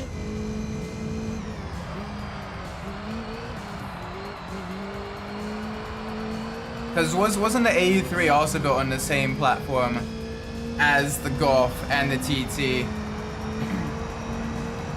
So you probably would have been able to have more space for things like the roll cage and everything in the A3 as well.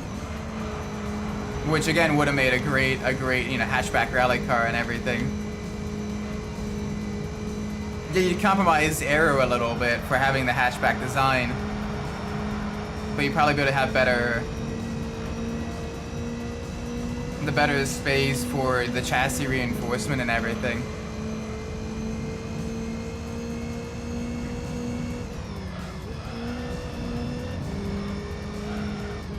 But yeah, the TT would probably been better for the aero stuff.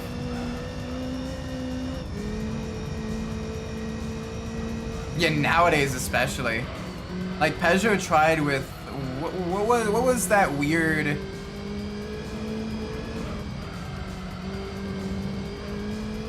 Was that like the 307? I think it was. That was like based off of the convertible. That one did pretty. The 307 Cabrio, yes. That one was not good, shall we say.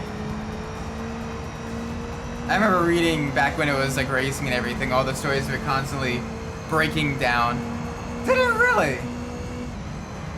The main thing I remember from it is just all those stories of it, you know, retiring because of reliability issues and everything.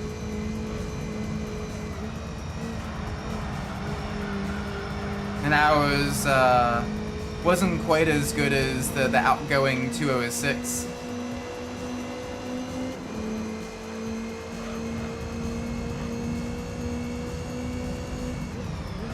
But I might be silly or misremembering. Or I was mainly reading like articles from like the early teething trouble years.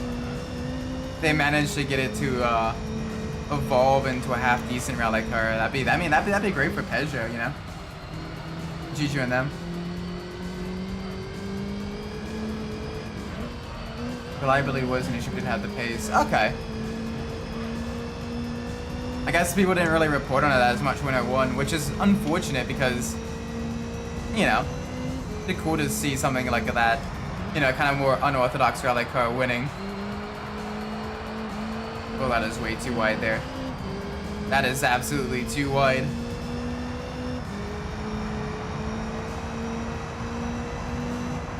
There we go, across the line, first race done.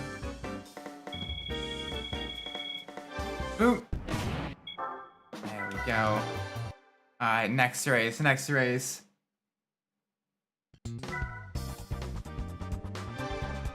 Let's head from Switzerland to Italy, heading south, and then we will head west to Monte Carlo.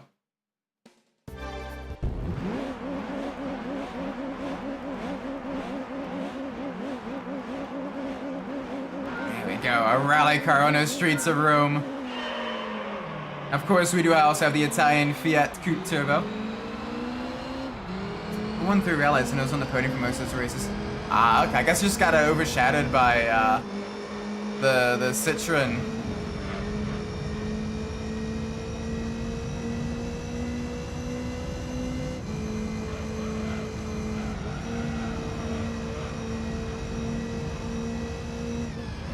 Let's see. This is also a 10-lap race. Laps might be a little bit longer, as this track is a bit longer, but it is also a top speed track, so we should be able to cover more distance in the same amount of time. In fact, it was a deal faster than 206. I guess maybe the 206 is just able to, because it was more competitive in comparison to the vehicles that raced at the time.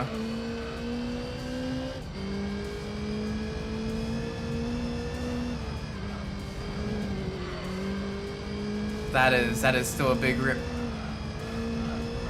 Would have been cool to see them, you know, work out the reliability issues more on the 307. Maybe get it to win a championship or two.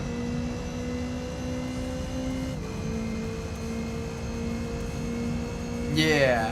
So it was just able to just constantly just, you know, wear away at its opposition. And just consistently get those high points paying finishes. Whereas DNFs are basically like a death sentence in a lot of modern motorsports.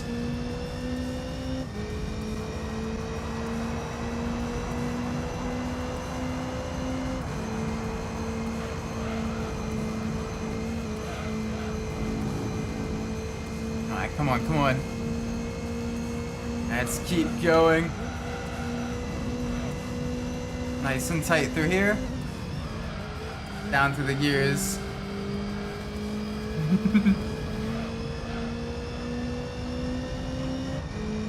There we go, nice and smooth.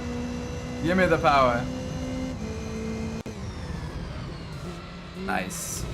Probably, don't get me wrong, the Terror was fast enough to win a lot of seats. True.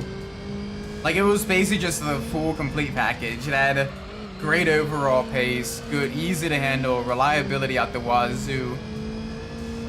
Like, it was like the jack of all trades, master of all.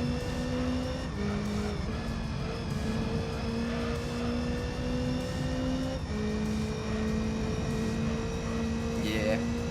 Hopefully, if the rally race, the WSC race in Tennessee is successful, I'd love to see more, like, ARA races further east and everything.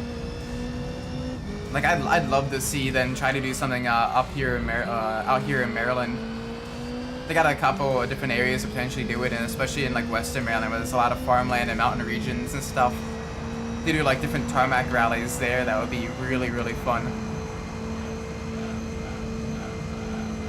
Just out of curiosity, with the ARA, what would be the closest event for a Marylander like myself if I ever decide to go to one? I haven't actually looked into that as much. I don't think there is one in Maryland, but there might be one like West Virginia maybe. So of course a bit of handling because of the all-wheel drive transaxles. Yeah, but they weren't as reliable and stuff.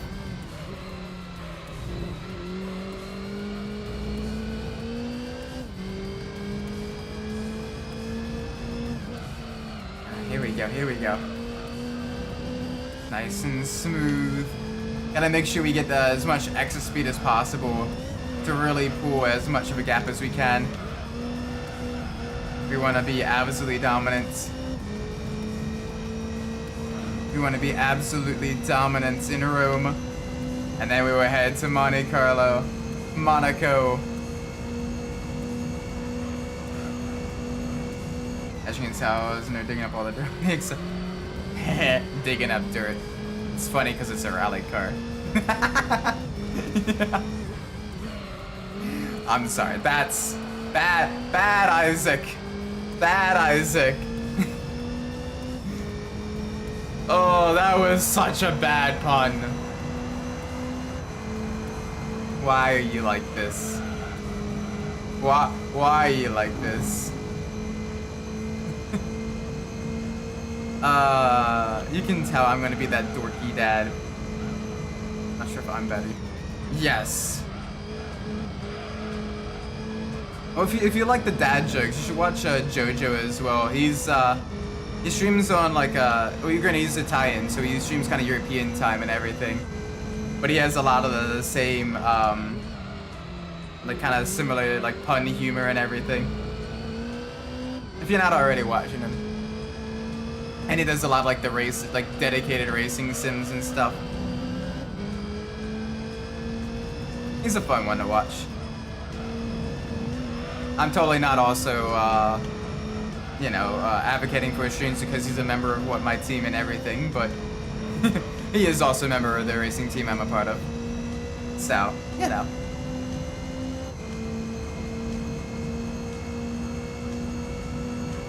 There's a lot of the race room racing, especially like touring cars like DTM and TCR and everything like that. So if you like that type of stuff, definitely recommends.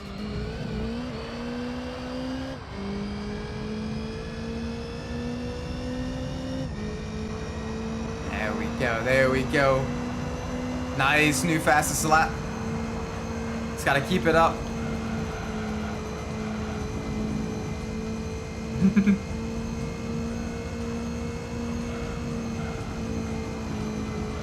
we go, there we go, there we go.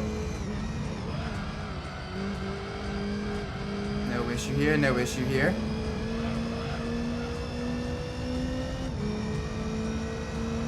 This is fun though, just, you know, driving the rally car on the circuits. Thankfully there isn't many racing circuits in Gran Turismo 3 where the rally cars are bouncing out the rev limiter for too much. Maybe Special Stage Route 11 and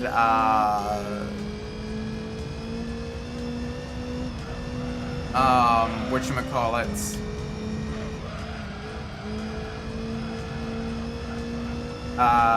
test course. But like outside of those two, like you can almost essentially drive like a regular race car with the rally cars if they're stock. And they produce some pretty solid, enjoyable performance. That's one of the things I actually like doing in GT6 with the car clubs and everything. Is I was a member of one that did like the old 2000s era. Granted, sometimes they did Group B cars as well on some of the tighter technical tracks. Like one would be like a race of like the Group B cars at Monaco, the Côte d'Azur, Another one would be like the you know, the early 2000s WRC cars at like Tsukuba or something. Another one would be like, you know, like the 2008 WRC cars, like the Impreza and the Suzuki and stuff, and the Citroen at like London or Madrid. And it was it was kind of a fun rotation and everything, because Gran Turismo 6 had like a lot of good like variations in like rally cars. That was really, really fun to do. So it was essentially like it was essentially like a tarmac rally club. Closest air raid regionally even to you is the Susquehanna Trail Performance Rally in Wellsboro, Pennsylvania. Wellsboro, Pennsylvania. That's actually not that far away. It's not that far away. It's a little too soon for me to be able to take off work. Plus, I'm already gonna be away that weekend. Ironically, in Pennsylvania, but Pittsburgh for the Pittsburgh Historic Grand Prix. But that's not too bad. That may be worth a shortened weekend trip next year.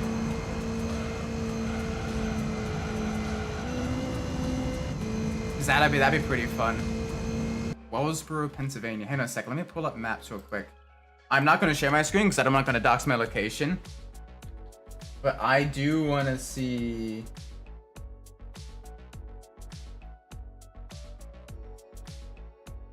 Wellsboro, Pennsylvania.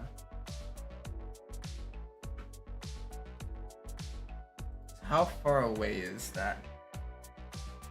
Okay, so that's northern Pennsylvania. So that is... Okay, that's only 4 hours. That's not bad, actually. That's not bad, actually. I might actually try to hit that one up next year if it's if they're doing that next year as well. I have to see if I can find like a traveler's guide for that, on like what to bring and how to like best view it. That'd be cool as hell.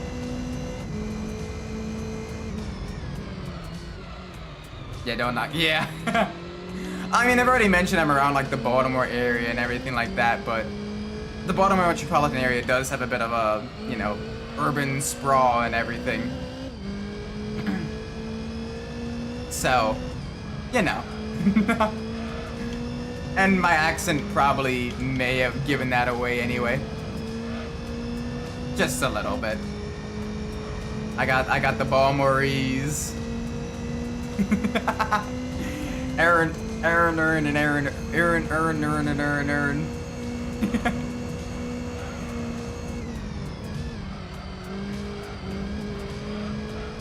I knew about Maryland, so that's what went on. Okay. Nah, I mean, to be fair, Baltimore is pretty central Maryland, so if you went off from Maryland, you're probably not that far off for, you know, getting that as the closest. But yeah, I'd love to actually watch a rally and everything. See if I can get my my dad and my wife and maybe some coworkers and stuff like that interested as well.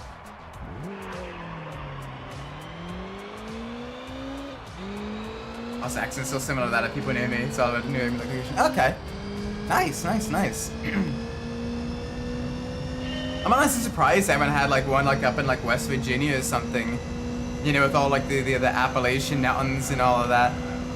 You could probably get one on like some of the tight, twisty back roads back there as like a tarmac rally. That'd be pretty fun.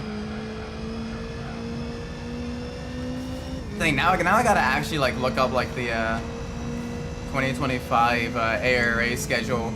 I know they have like a snow or like a winter rally up in like Michigan or whatever.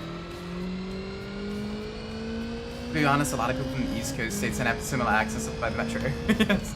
Yeah, the bland mid-Atlantic accent.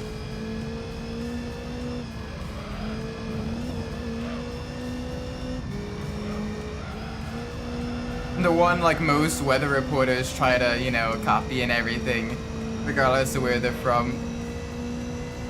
Just because it seems like default American.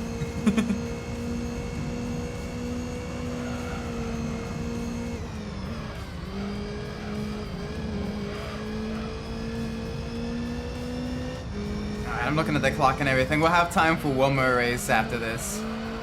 So we'll do the Monaco professional front-wheel drive challenge event after this one.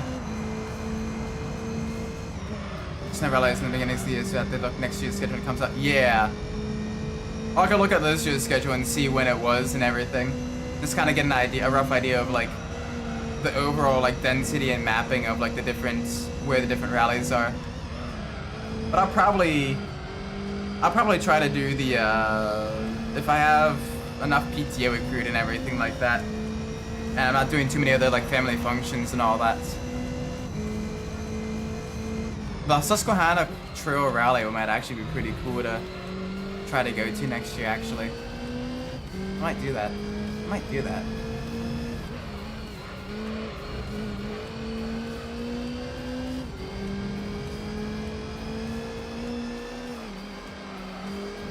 I know one thing I would eventually love to really do. There's a buddy of mine from college. He had a business trip out in Colorado. He went to the Pikes Peak Hill Climb.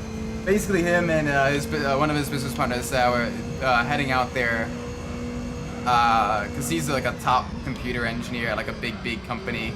And they're having like a engineering conference out there. But prior to like the week of the conference, he went out for the weekend a little bit earlier and caught the Pikes Peak Hill Climb as well for this year's one. Yeah, because there was some major storms that rolled in. And there was some major storms that rolled in that made the higher altitude areas a little bit unsafe. Which is a little bit unfortunate, but I mean, it's good they were still able to, you know, get some runs in and everything. My buddy, he sent me like a massive like 300 photo album set on like Google Drives. I'm like, holy moly, it was so cool. I love to head out there one year.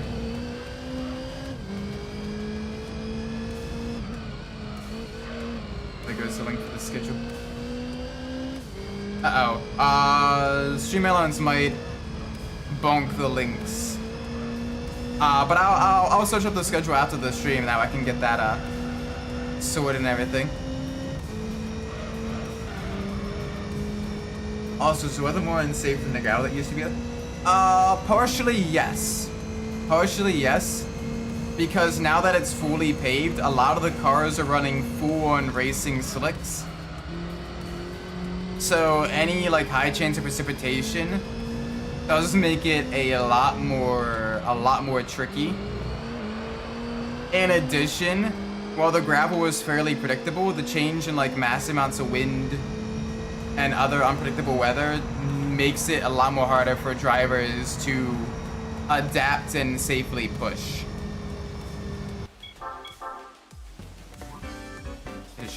Now, unfortunately, Stream Elements blocks links. Like, it doesn't, like, it doesn't give you any warnings or timeouts or anything like that.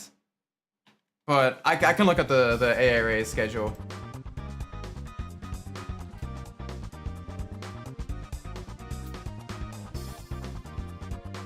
Yeah, so Snow Rallies was up in Michigan and everything. So Michigan, Missouri, Washington State for the Olympus Rally. No, good. I appreciate you like letting me know and everything. So Washington, Oregon, as an Ohio rally as well. Ojibwe Forest Rally. Ooh, okay.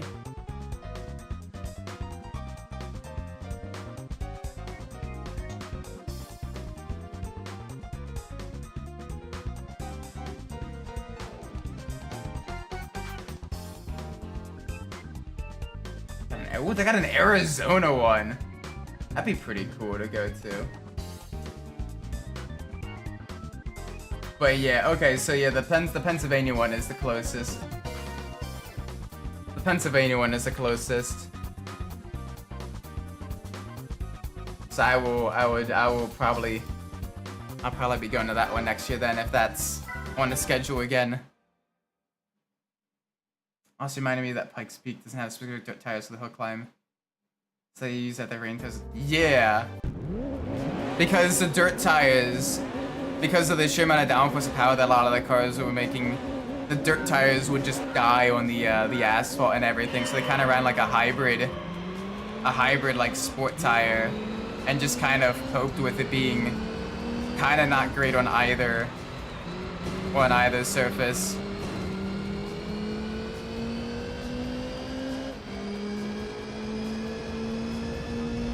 All right. Whoa, hey, yo, stop the weaving. Stop the weaving, you little beetle. Yeah, like the Celica Pikes Peak was like, what, 700 horsepower? That was it Reese Millen, or is it... Which Millen drove the Celica and the Tacoma Pikes Peak? Was it Reese Millen? Or was it Tommy Millen?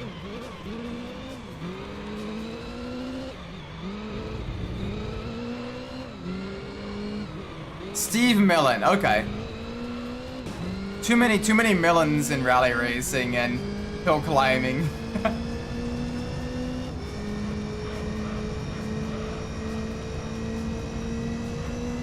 Steve Millen, yeah, he did all the Pennzoil sponsored, Toyota Pikes Peak cars in the late 90s. Those things were powerful. You had the Suzuki. Rod Millen, okay, Rod Millen.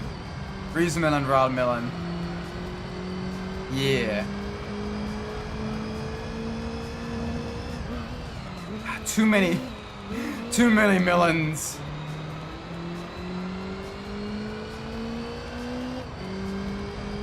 And then you had the Suzuki Escudo Pikes Peaks, which were just absolutely ridiculously overpowered. You had some Hyundais as well.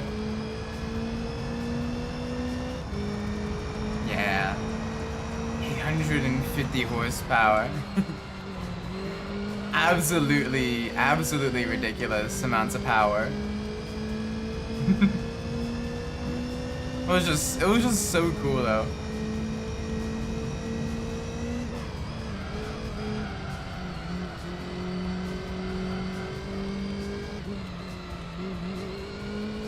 Like, I absolutely loved it. I had a Hot Wheels car of the both the Celica and the Toyota Tacoma Pikes Peak, and both of them were just absolutely, they were cherished just because they looked so cool with all the crazy aero.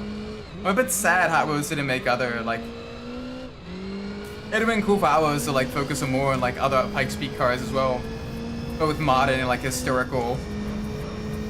Because you could have like a full like different set of like the different ones, from like the modified Group B cars like the Peugeot 205 and the Audi Quattro, to like modern stuff like the Peugeot, what was it, 208s, the Volkswagen i80R, and like all those stuff, the Pikes Peak Escudo and Cortus as well, but that was the Suzuki's. Like, that would honestly be a pretty cool Hot Wheels set right then and there. Yeah, the PM 580. That one was really cool as well. That was basically like one of the first ones that went up it when they went the fully paved. Or at least one of the earlier kind of adopters of like the almost prototype styling when they did go fully paved. And holy moly, those things are so cool. Also, it's a bit of a shame they had to shorten the length of the Pikes Peak Hill Climb this year, though, because Ford was really gearing up to try to go for the overall record with their electric Mustang. Like, they really wanted to take it to Volkswagen. They even got the guy that held the record with the Volkswagen IDR and got him training for the hill climb Ford Mustang.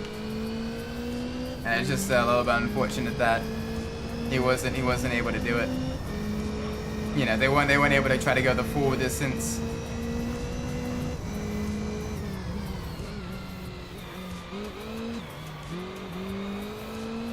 Cause that would have been super cool.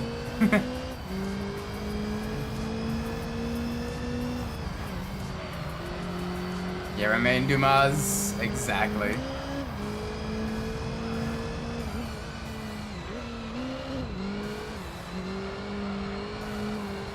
Bonk, a little bit of a touch in the wall there.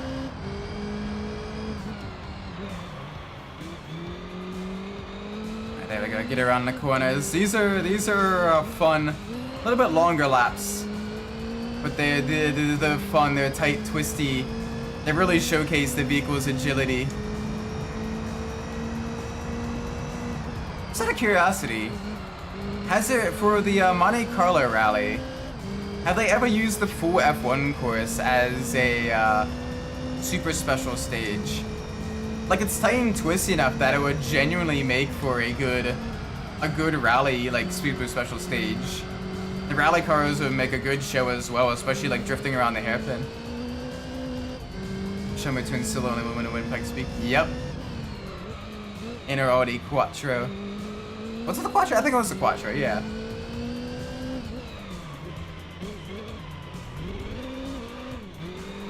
Which is absolutely amazing.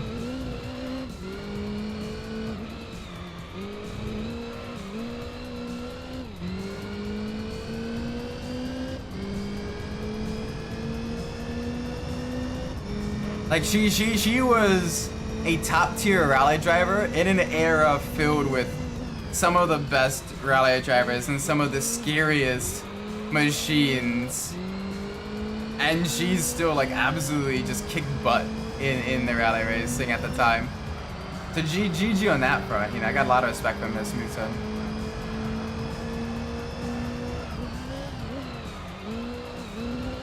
She also won in Le Mans. Jeez. Absolutely crazy. Wait, what was her win at Le Mans? When was that? I wasn't as familiar with that one. What was she driving? What class? What year as well? So I knew a lot about like her rally exploits and her, you know, Pikes Peak, which I consider rally adjacent exploits. I didn't know she also won a Le Mans. That's pretty cool. Multi-disciplined driver.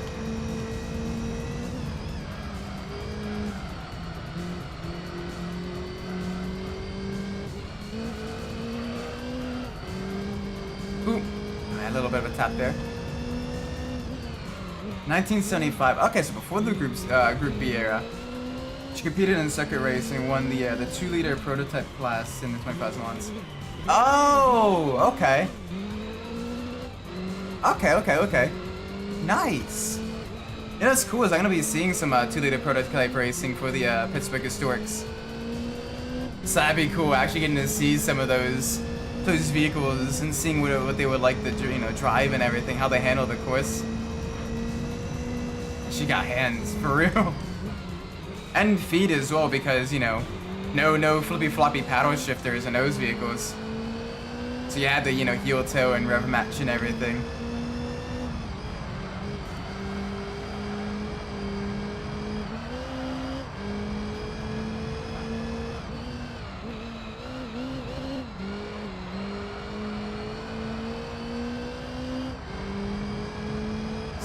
Still looks. She's still super sharp as well. Like, she's still like involved in like administrative roles in motorsports and everything, from some punditry to, you know, all of that stuff, which is really cool. Without her, we wouldn't have, you know, things like the Race of Champions as well.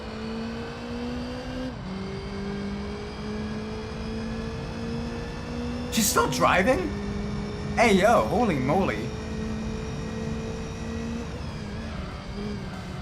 Dang.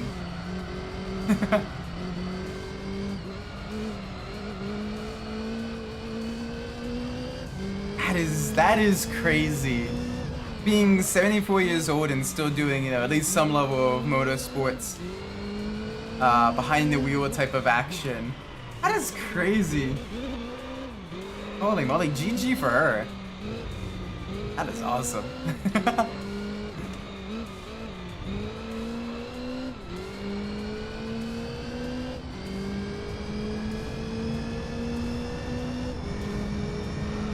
Yeah, I know, probably doing like demo runs and everything like that.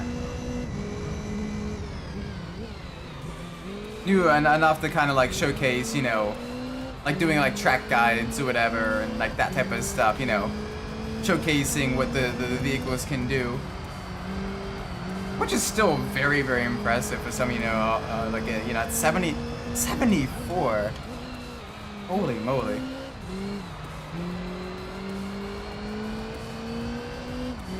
Like that is very impressive. Shows just how in shape mentally and physically a lot of those rally drivers were and are.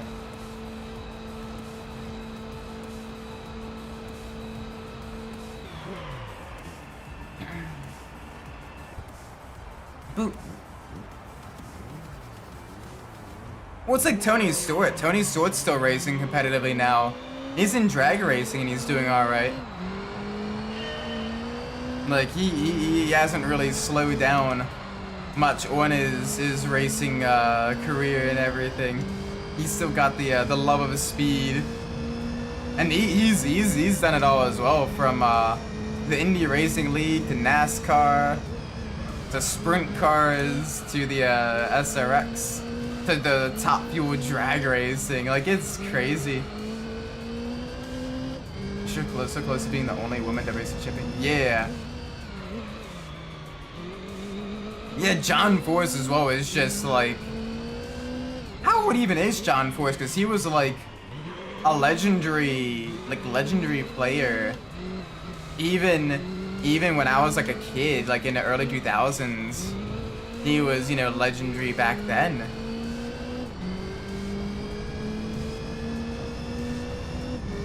This is a show with drag racing. It's a lot about the experience and know-how as well.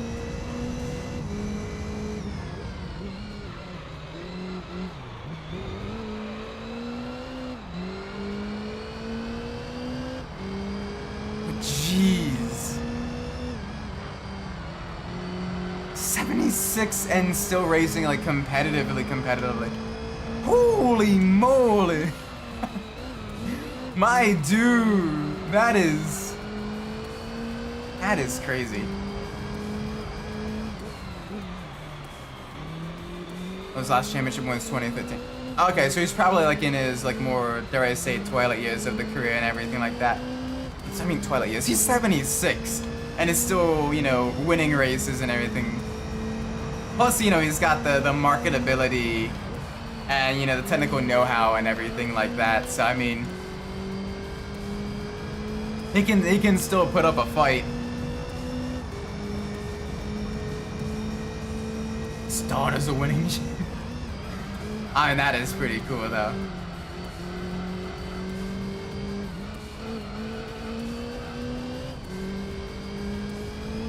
Imagine, like, you know, having, because it's just probably possible you can have, you know, like the full, like, you know, family, like, sweep the podium basically in a drag racing event. Like, that'd be crazy. Not even like F1 or like NASCAR where you've had siblings and family members and all that. Have you had a full podium of, you know, of members of the same family, all on, you know, taking pretty much every step of the podium? That is ridiculous. That is absolutely ridiculous.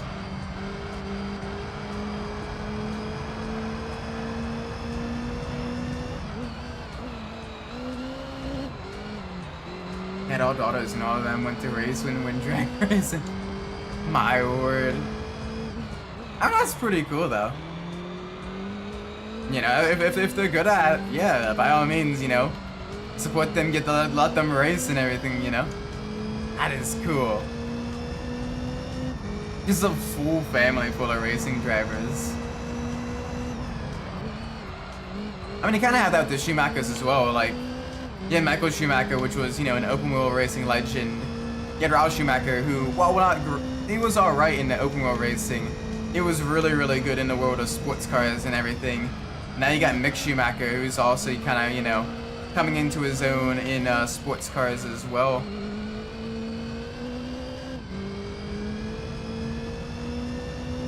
So that is pretty cool.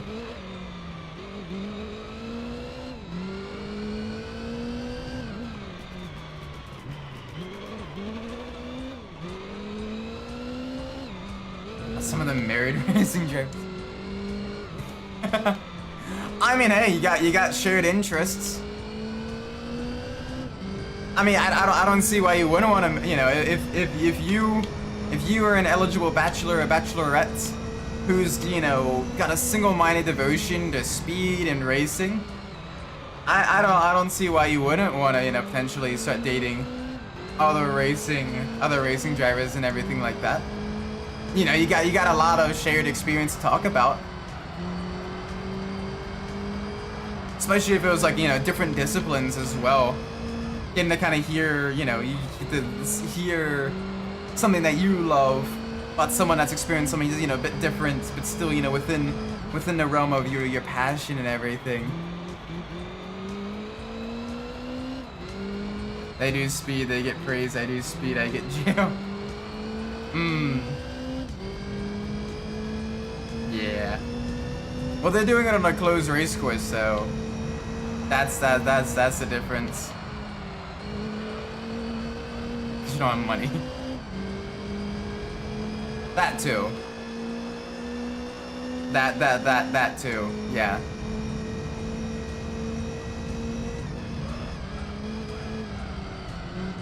Alright, final lap of the final race of the night. Let's do this. Nice and smooth through the corners.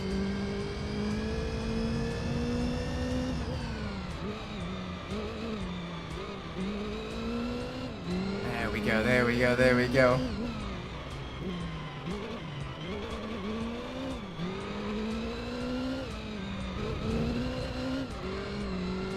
I get speed, I get oh, no. Shit works because you don't know what's oh. The drugs. The drugs versus actual, like, speed. I gotcha.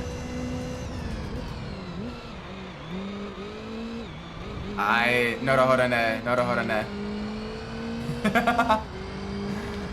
I see.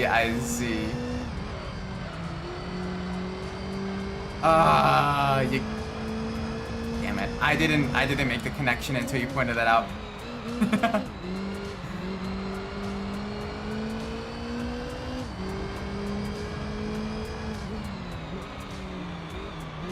Alright, come on, nice and smooth through the corner.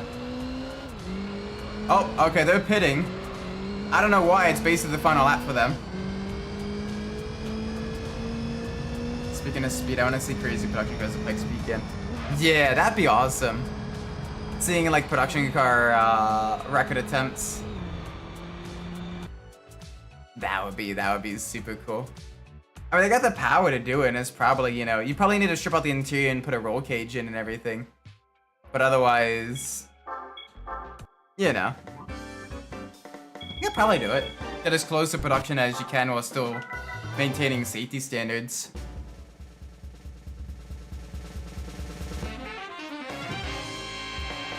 Oh yes, there's the Civic Type R, the Spoon Civic Type R with this carbon body components. Lovely. Alright, I'm gonna get the oil change for this vehicle. Oh, excuse me. And I'm gonna wash it. I'm gonna save. And I'm gonna end the stream. Next time I stream this game, we're gonna be doing some rally racing. And that is gonna be fun. How far have we completed the game now?